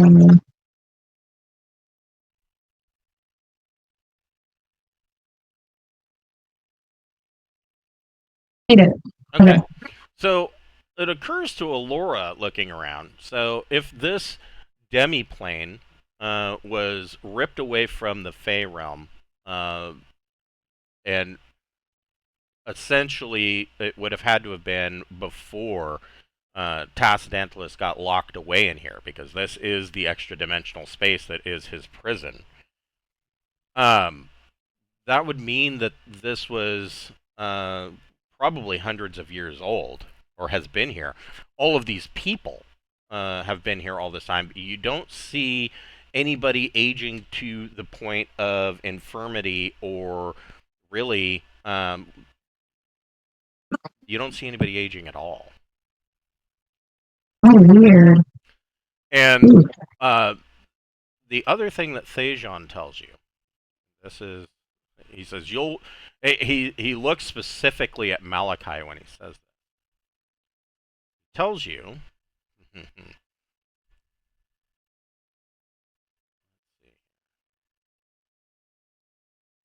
so he says, because this entire extra-dimensional demi-plane was formed through magical uses, and I will tell you, it's clear that Tasadantos didn't quite know what he was doing. We were an experiment, damn him.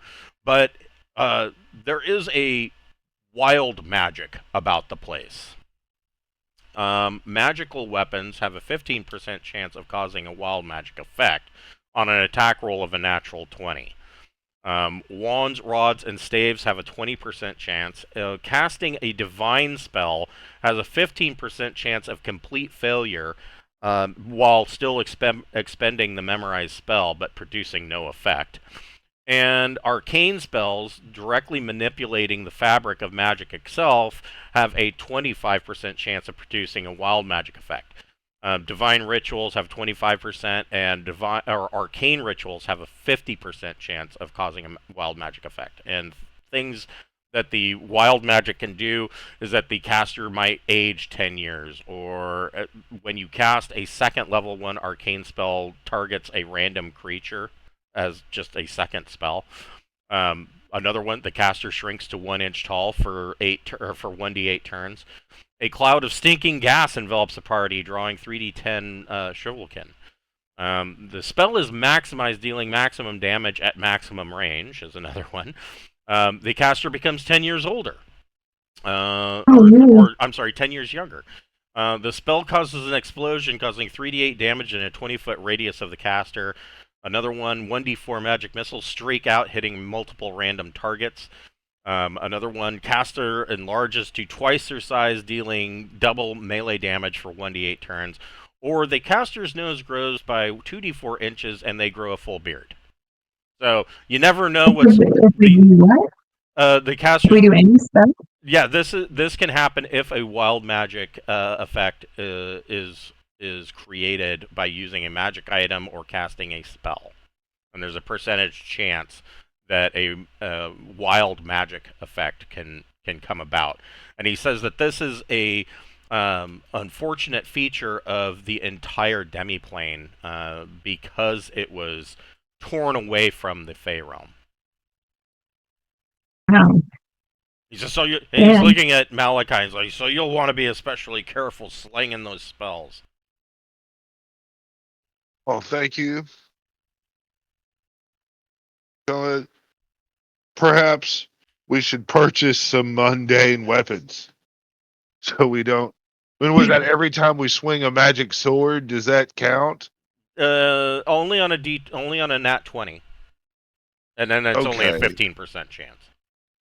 Okay. All right, I can fuck with that. That's fine. Yeah, we'll be okay, I guess. I mean, you We'll might try end to up go Is with there like combat. day? So since nothing ages and time doesn't pass, is day and night a thing, or is it just day all the time? Yes, there is a day-night cycle. It is on.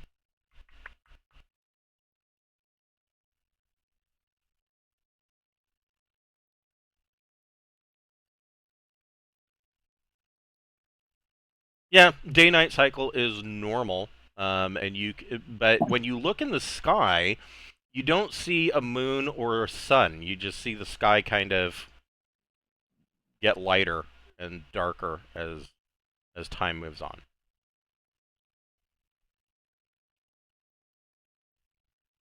That's pretty crazy.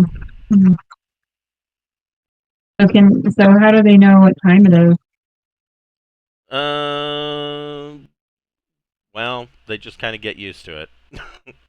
When the sky gets lighter, and it's a gradual effect. But when the sky gets lighter, that's when it's time to wake up, and when it gets darker, that's when it's time to go to bed. Is now a good time to head out towards the spiders, or for the rest? Or... I think we should rest. Okay. I mean, we just did a whole day's travel. Yeah, Oh yeah, you're right. You can't. Okay, let's go to sleep. yeah. You can rest for the night, and if you're still down any hit points, because there's plenty of foraging to be done, you can regain 1d6 hit points. Oh, it doesn't matter.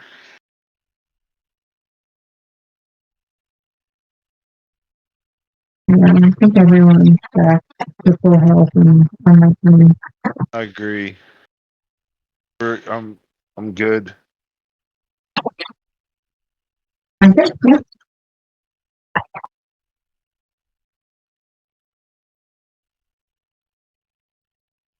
So yeah, Thejon, the mayor, kind of joins you, and a number of other elves and humans come in, and um, you're kind of an oddity. They haven't seen anybody new, um, ever, and so uh,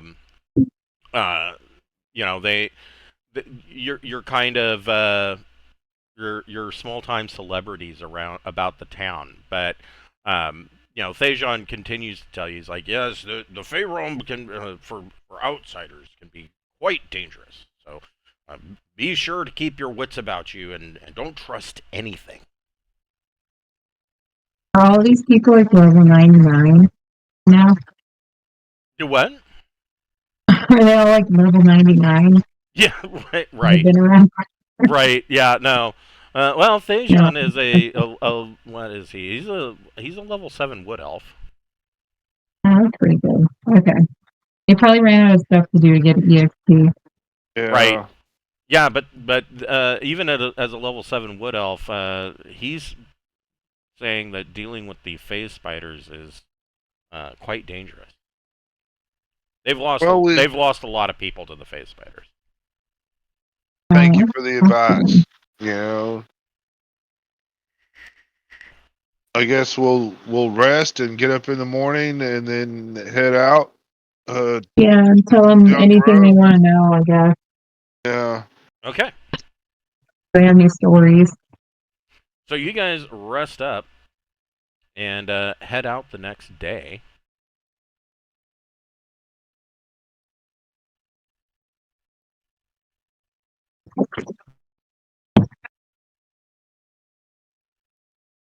You can so it doesn't even take you very long. Yeah, about 3 miles north of the town, you find a couple of things.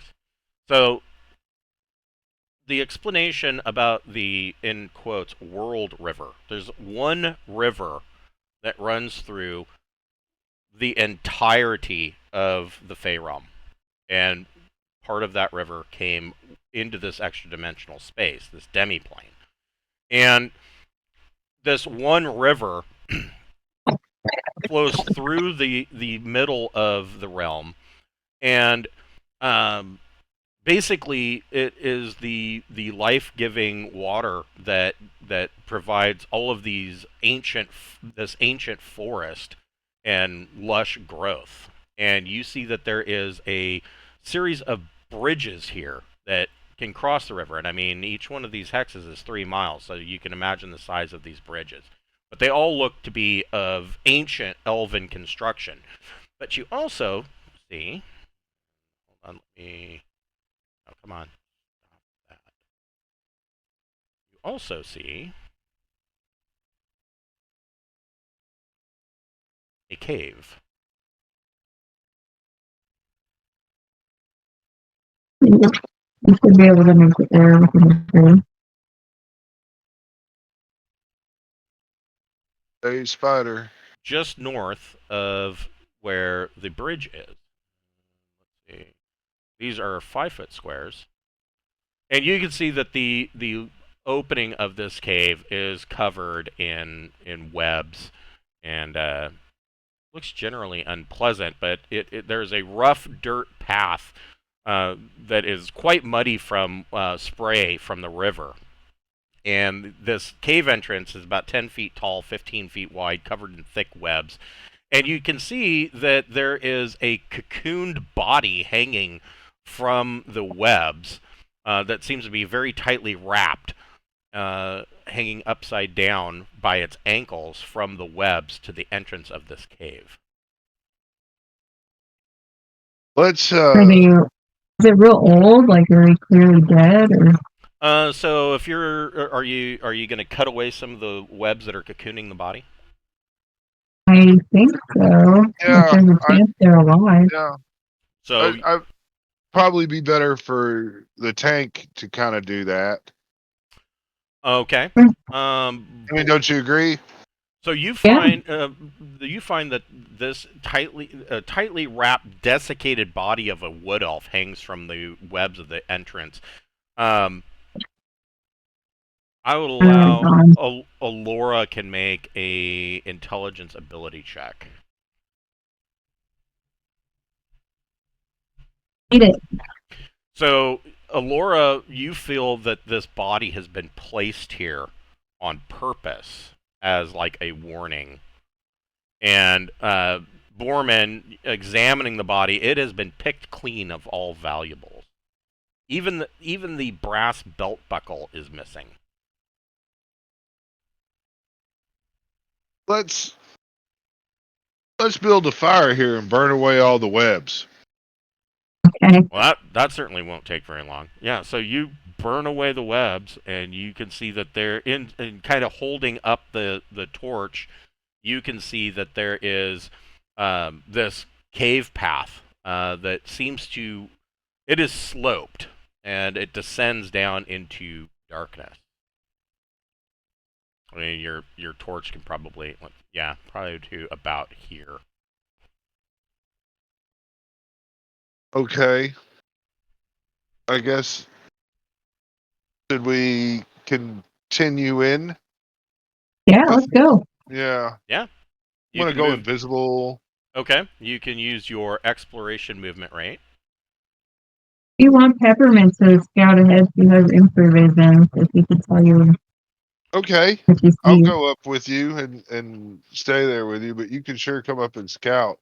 So And I will carry a torch. So there is a steep incline. This path is made of loose gravel, so it is a bit treacherous if you're moving at full speed. Um, there is the risk of slipping and sliding all the way down to the bottom. We're going to take our time. There are a number be of observant. there are a number of thick webs throughout here, and yes.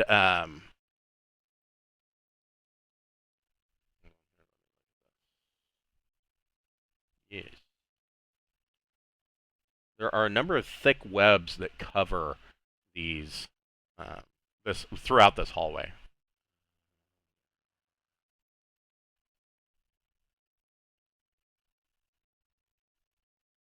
You know, This might be a good time for the horn of blasting. Oh shit. You're right. Just blast all those webs and shit out, and then we, if anything comes to investigate, we kick its ass.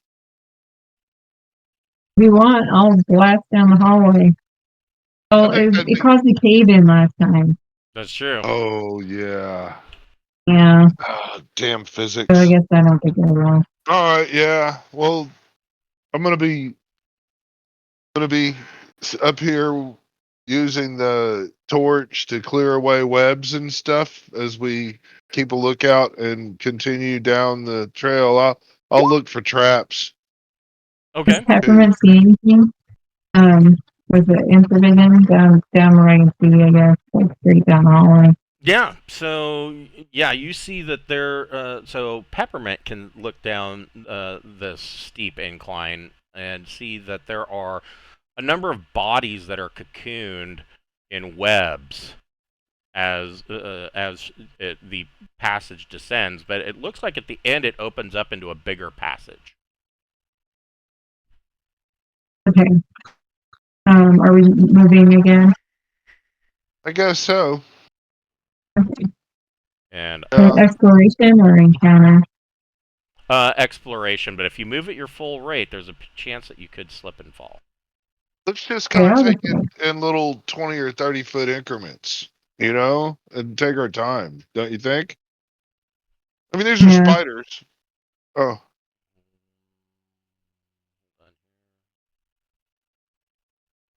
Laura can float. She's not gonna slide. Looking for a picture because this picture is fucked up. And it's just too good not to use.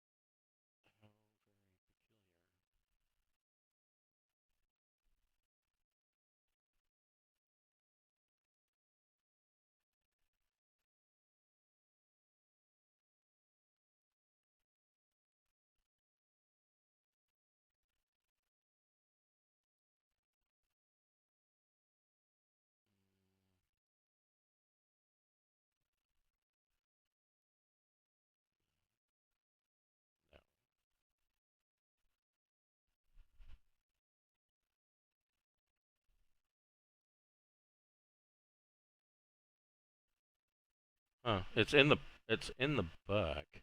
I know it has to be.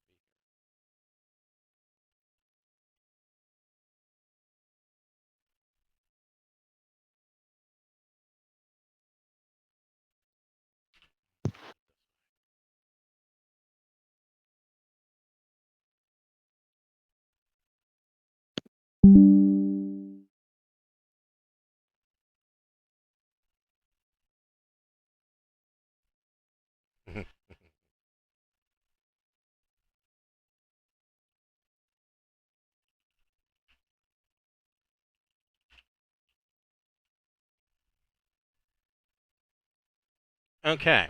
So as you are making your way down the steep inclined path,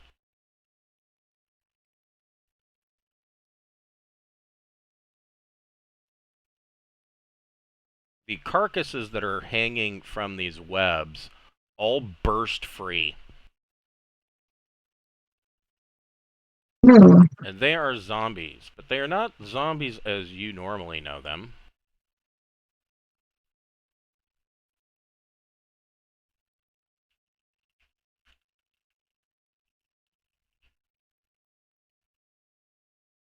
did they take any fire damage from the torch? They might, yes. Hold on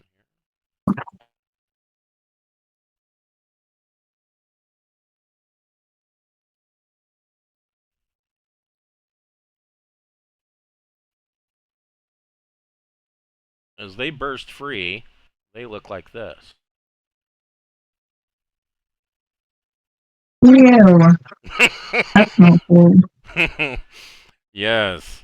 Yes, they are quite pleasant. From the torch.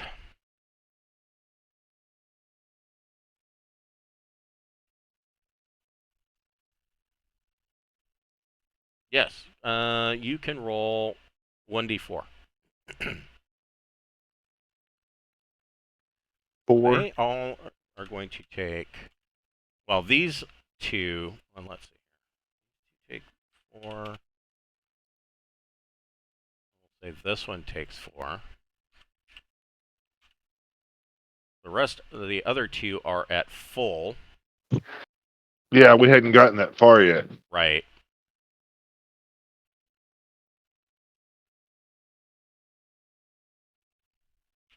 Everybody can roll initiative.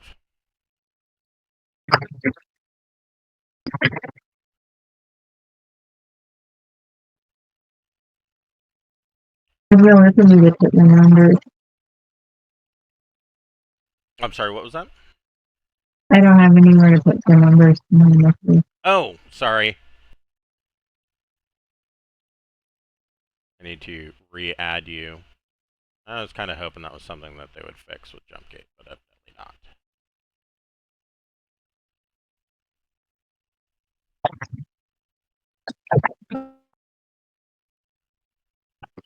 There you go.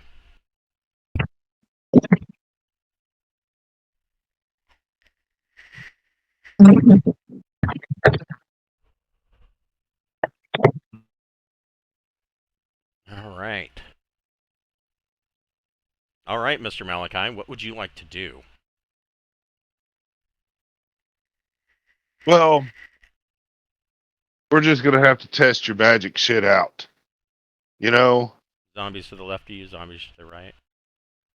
Yeah, it just seems like a good time to go ahead and speed everybody up, you know? I'm gonna Oh, cast haste. okay. This is the first time you guys have done that. I think I've only done it once. This is very, very handy. It's 3 turns, range 240 feet, Up and to up to 24 creatures in 24 a creatures. 60-foot radius, so that you can get all of your party. That's what I want to do. All of us. But, magic devices and spells, you can't cast 2 spells in a round, and you can't shoot 2 wand things, but you can do 2 attacks. So, Right. and you get double your movement. Yes. And it lasts 3 turns. Okay, so everybody is hasted. Let's see. Laura, did you have the hood of your cloak up? Yeah. I would assume that you probably were wearing your elven cloak, and Peppermint is probably cloaked. Yeah. All right. So Malachi hastes everybody. Mavis, what would you like to do? I want to see if turning works in the big round. Okay, go ahead and roll 2d6.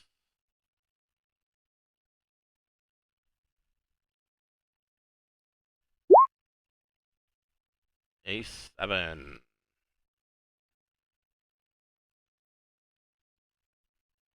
Yes.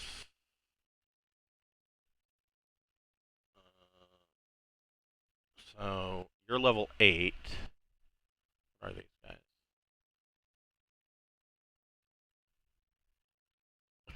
Yeah, okay.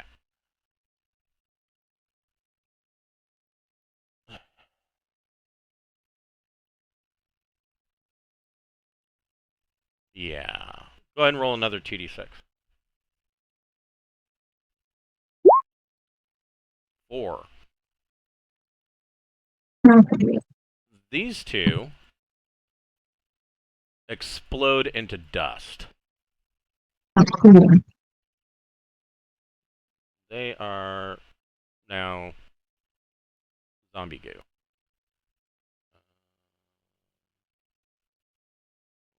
Good shit.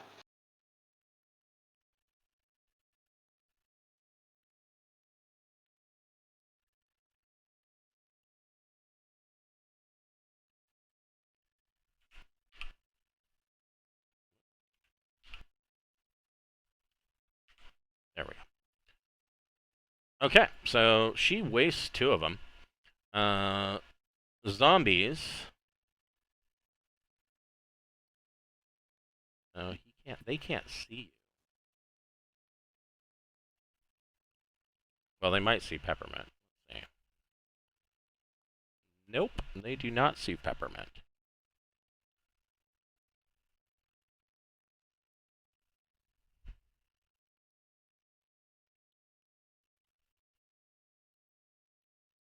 So these creepy fucking zombies with way too many arms and legs literally grip the walls and are coming around the side here.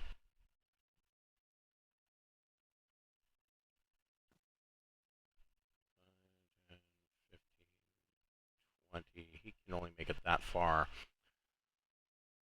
Both of these zombies see Mavis and are going to swing on Mavis. They're exceptionally shitty Thaco. First attack. They're using like clubs, I think. Oh my god. Yes, they're using big clubs, or really they're bones, big bones. First one misses.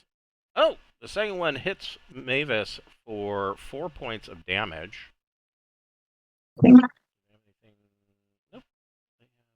Oh, I'm sorry. You know what though? Never mind. That didn't happen because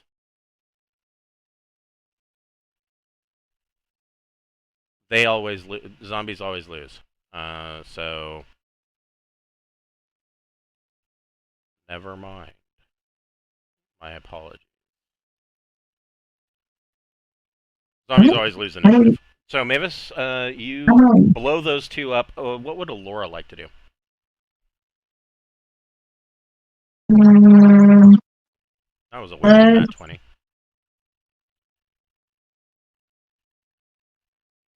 Let's try the rod of clearing.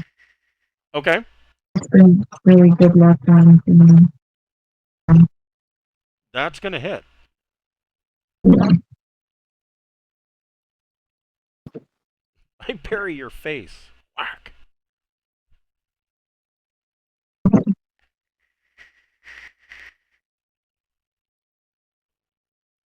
For 3. Well, yeah. But you get to swing again because you're hasted. That's true. You're on magical meth.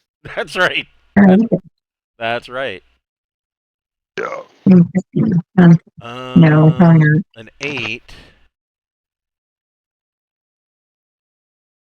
Just misses. Okay, I think I get that back. And Alora is no longer hidden. Okay. Borman, what would you like to do? I am going to sneak up behind this guy and stab him. He doesn't need to be all up on my teammates like that. I'm gonna kind of come right in here, and I'm just gonna stab him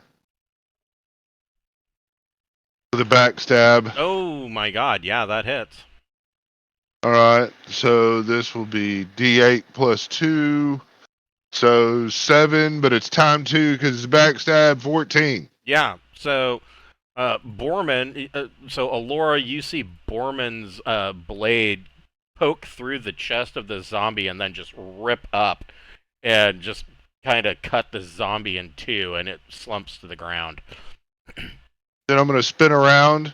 I'm going to take my second attack on that guy in the face, but I look good, but I miss. Yes. I'm not used to this magic meth. It's not. It's messed up. Yeah, it's methed up. I'm a meth American. Peppermint, what would you like to do? I'm going to try for the very first backstab, I guess. Okay, yeah, you can do that. Let me. It's plus 4. Okay. Right? For half orcs. They get a different backstab than thieves? Maybe. It says when attacking an unaware opponent from behind, a half orc receives plus 4 bonus to hit and doubles any damage. So that's yeah, the good and shit. they would have turned, immediately and are looking at Borman, so they would be unaware. It's a +4, and then it's a +2 battle axe, So There plus you and six. I add my strength still. Yep. My strength modifier. Yeah. Oh my god. Oh, and a nat Well, 20. Holy shit. Okay, so Okay. that's 20 points of damage. Yeah. Not so much a back stab as a back swing. And just come up behind the guy, just bury that axe Moving. through the top of his head down into like his stomach. Just shroom, goes clear through him. Awesome. The one zombie that is left, I don't believe that they make morale checks. They do not. It's gonna go ahead and swing on Borman with his bony club and miss. he takes -2 to the swing. Y- I'm just saying that so you keep remembering. You know Yeah, what I mean? right, because of Yeah. your displacer cloak. That's correct. And so he misses terribly. And Malachi, what would you like to do? Malachi is going to move up and cheer on his teammates. Okay. Mavis. Well, there's a lot of people in between it, and I don't really want to burn through spells. We haven't met the spiders yet. Right. Mavis, what would you like to do?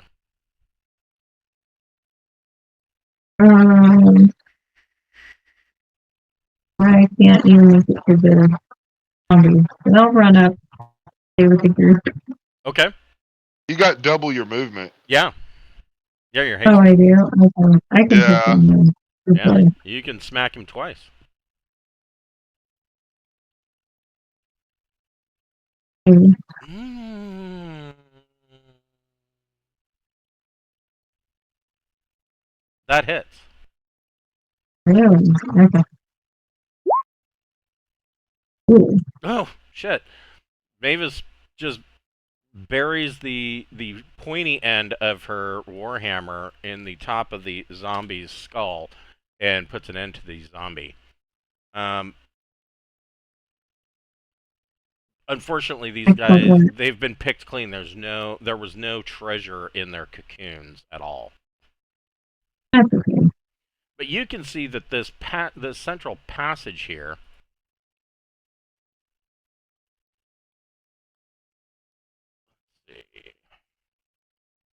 So there is this wide, dark central passage, and there's a narrow stream that kind of trickles through the middle of this passage.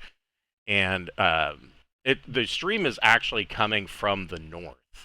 And so this passage goes to the north and to the south. And you can also see that there is a kind of a side passage off to the west here. Well, the general rule is we go left. So that's up in here. You're And we heading up this way? Yeah, and we got double movement. So, I mean, we can be careful and do our stuff. We're burning webs as we go along. Okay.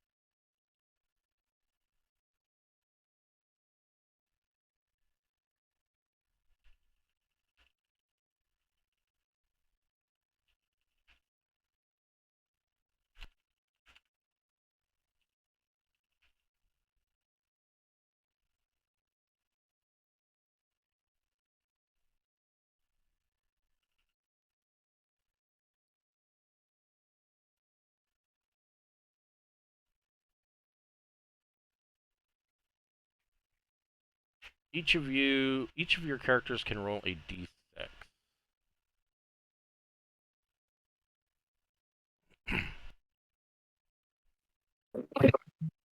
2 1s and a 6. Okay.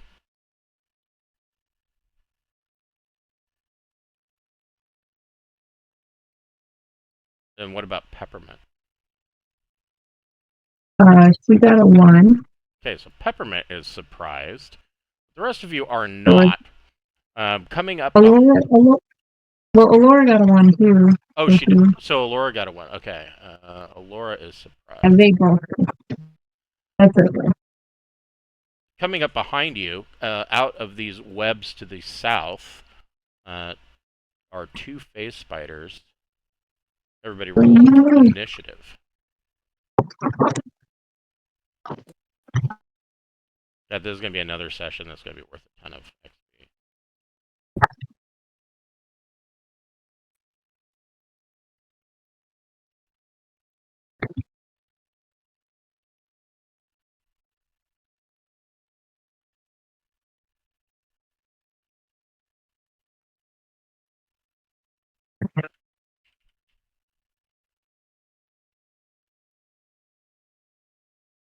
Okay.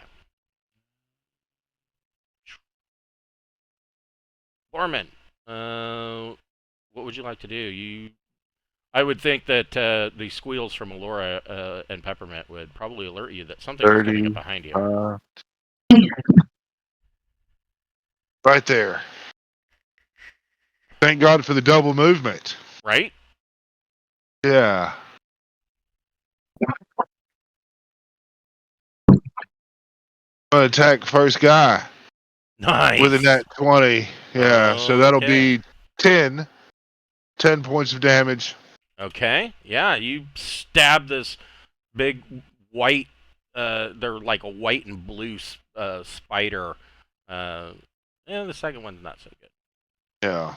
But yeah, you stab him, and you hear this spider, let out a creepy shriek. Malachi, what would you like to do? You know, man, we really don't know how powerful these things are, do we? Now, I think you've fought phase spiders before, but you were told that these were intelligent phase spiders. They are spellcasters.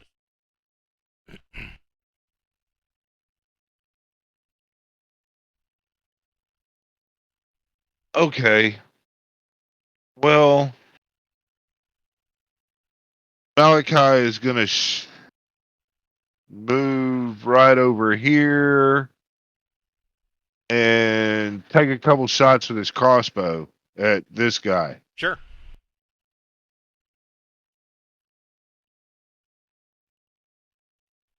That's a 7. miss. All right. But I'm hasted. A 9. Let's say a 9. I have a THAC of 17, yeah. Yep, that is a miss. Yeah, that's what I did. Alora is surprised. The phase spiders, so this one.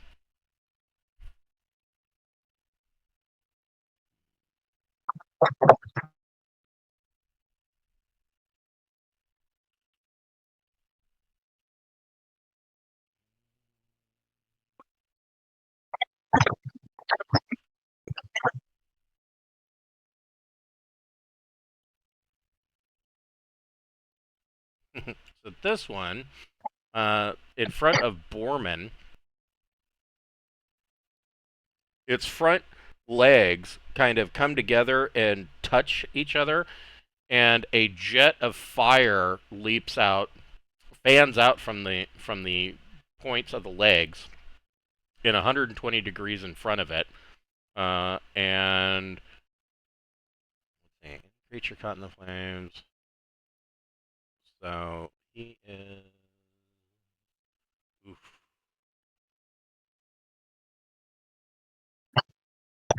1d4 plus 8.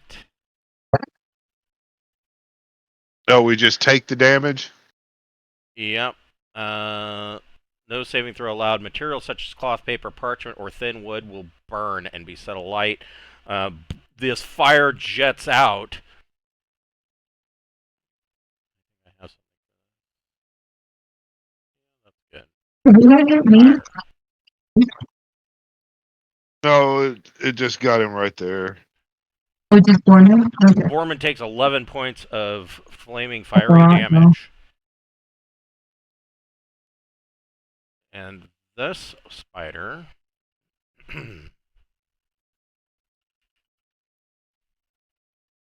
Look at the.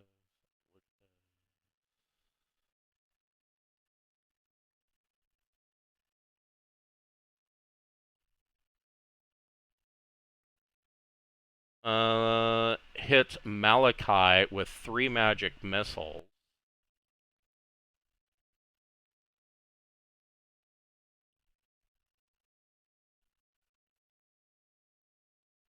For 15 points of damage. All right. That's great.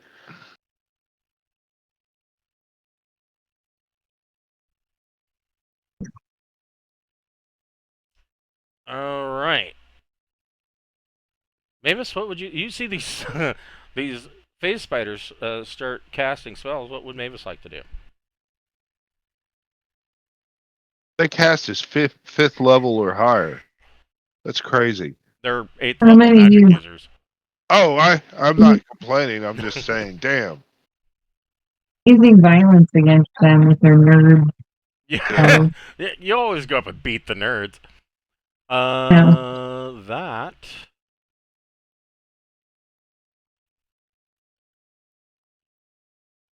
That hits. You Damn. what? I get this hit him again and I'll freak out. Mavis comes up and you see this, from behind Borman. She just runs up and brings her hammer down, and you could hear that the exoskeleton of this arachnid cracks under the blow. You get another attack because you're hasted. That's another hit. She's gonna fuck him up. Oh damn! Yeah, hell yeah. This time it That's the cracks. power It speed. cracks all the way through the exoskeleton. You just see guts fall out, and the spider dies. Peppermint is surprised. We are back to Borman. Okay. Yeah. Norman is gonna go right over here to this guy, kind of get behind him here, and I'm gonna attack him That's a with a miss. miss and a 12. I don't know. You're 17? Yeah. No, I'm 14. Oh, then yes, it hits. Okay. Well, then I'll give him a 7 points of damage. All right. So Borman swings and then comes back and swings and nicks one of its legs. And Malachi, what would you like to do? Man, that shit hurt. I'm magic missiling back. Yes, return the favor.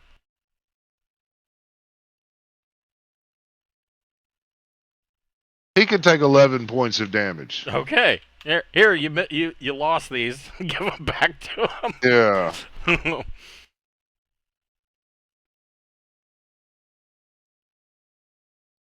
Oh, yeah. With your special effects. Yes, with my special effects. So yes, these 3 magic missiles dart back and slam into the back of the spider. Alora, what would you like to do? Now that you're back in the fight.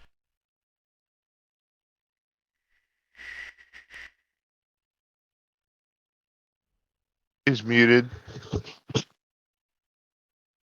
Okay, I'm moving a little bit so that I can just be hitting anybody who's not.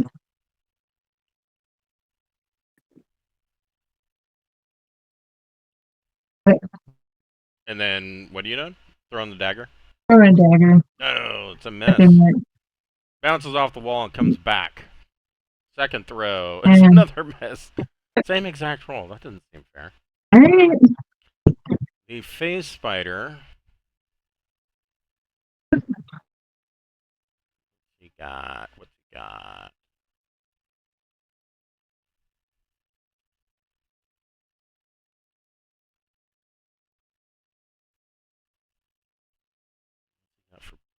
for big whammies.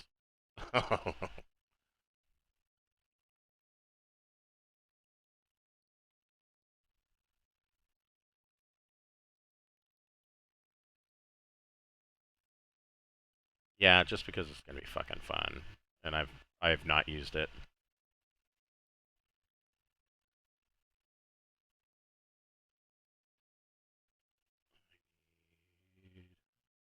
That.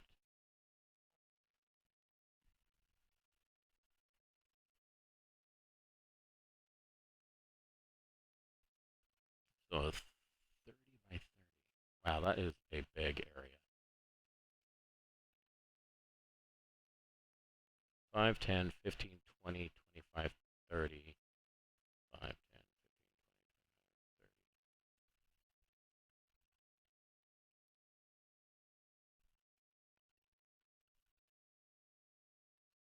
So this area he casts, and in the middle of this area is a morass of black rubbery tentacles spring forth from the ground. They are 10 feet long. Each tentacle has an armor class of 4, has as many hit points as the caster has left. So each tentacle has 8 hit points. Creatures within range of the tentacles must save. So let's see here. Everybody needs to make a save versus spells. Everybody in the area? Yep. Well, no, everybody. Because they have a 10-foot reach.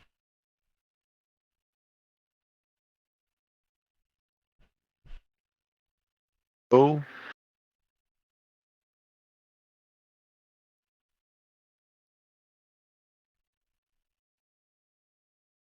Nope. Okay, so Borman and Malachi. Let's see here. Failure.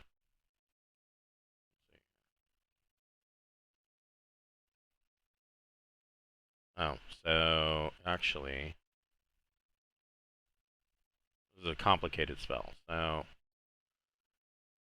if you fail, you take 9 points of damage and you are grappled. Peppermint? Damn. Okay. Grappled. Grappled. Who else failed? I rolled the number. It says, oh, then I rolled a 12. I don't know if that is a If you failure. hit your number or higher, you succeed. Okay, so Peppermint's the only one that failed. Okay, so Peppermint would take 9 points and is grappled. Yeah. Alora and Mavis, you only take 2 points of damage each, and when the tentacle slaps you, it bursts into a puff of smoke and disappears. Oh, that's nice. Okay. The other tentacles are wrapped around Malachi, Peppermint, and Borman, and they are, as said, grappled. Mavis, what would you like to do? I'm gonna hop over here and hopefully beat this thing down. Nope. You get another attack. Oof. Oh. Fuck. No, those are both going to be misses.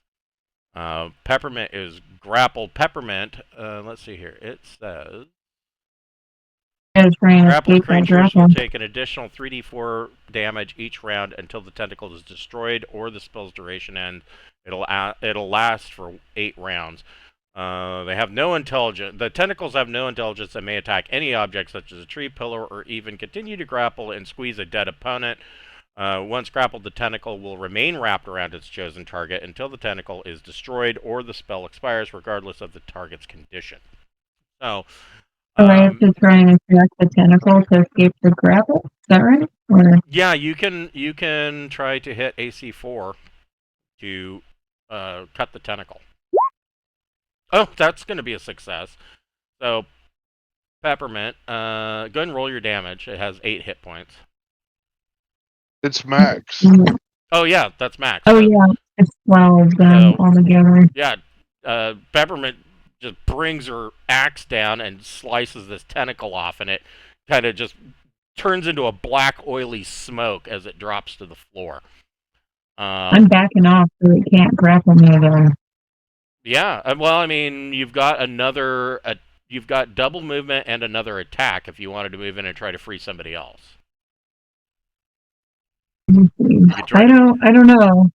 Will that put me at risk of grappling again? Because I only have 4 hit points left, so I'll fucking die if I get Yeah, grappled again. that's true. You might want to hold back.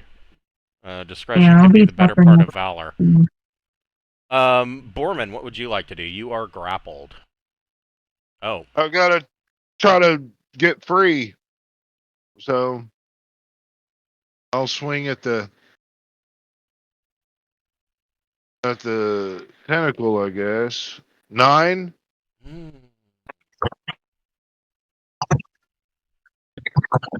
9 is not going to cut through the tentacle. You get another one though.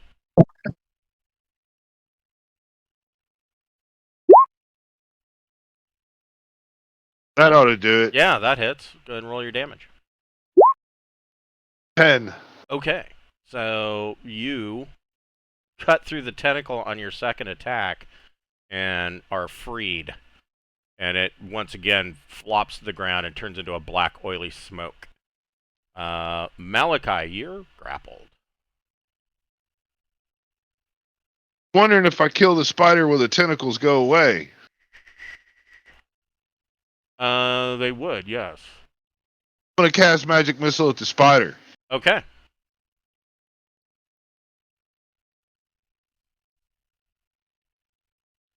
He's gonna take 14 points of damage. Okay.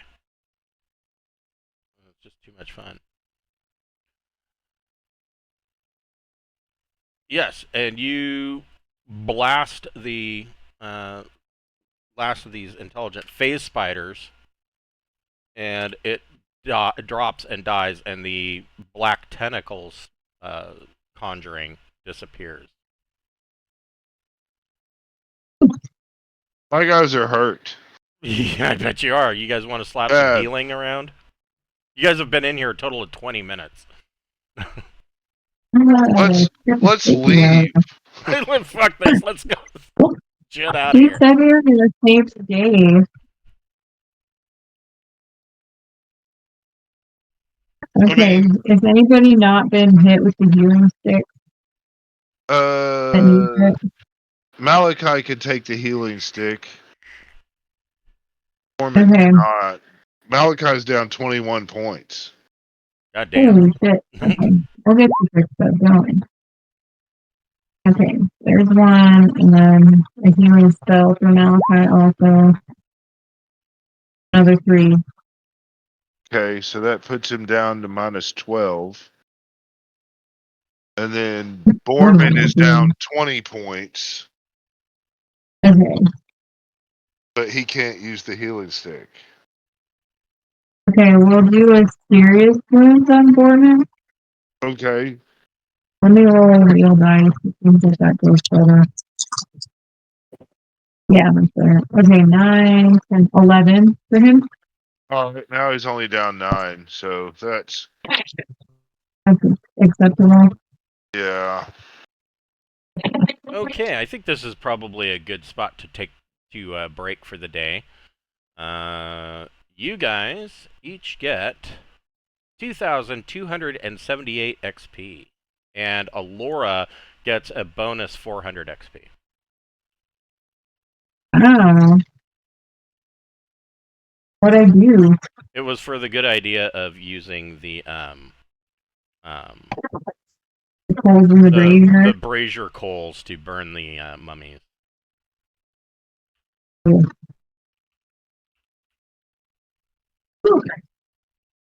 Alright, I'll be doing some math.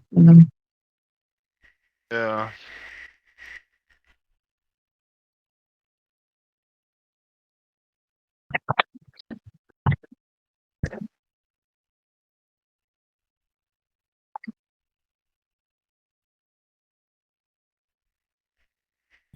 I don't think I had anybody level. That's for sure.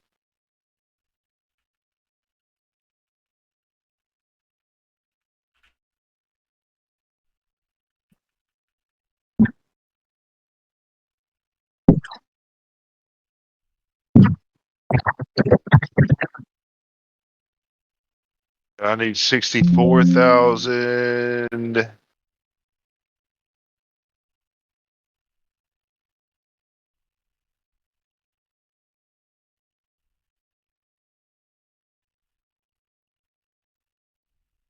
Yeah, I'm a little bit away. Well, I'm at 53,000 in thief and fighter. You know what I mean? So maybe when we get another, so I need another 14,000 experience points because I split them in half. You know what I mean? Right. Before Borman gets an upgrade.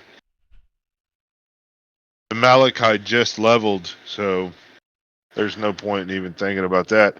But it was fun. Yeah. So we are on for next Saturday, but note that we will be off Wednesday and Friday since I will be up in the Blue Mountains at a cabin.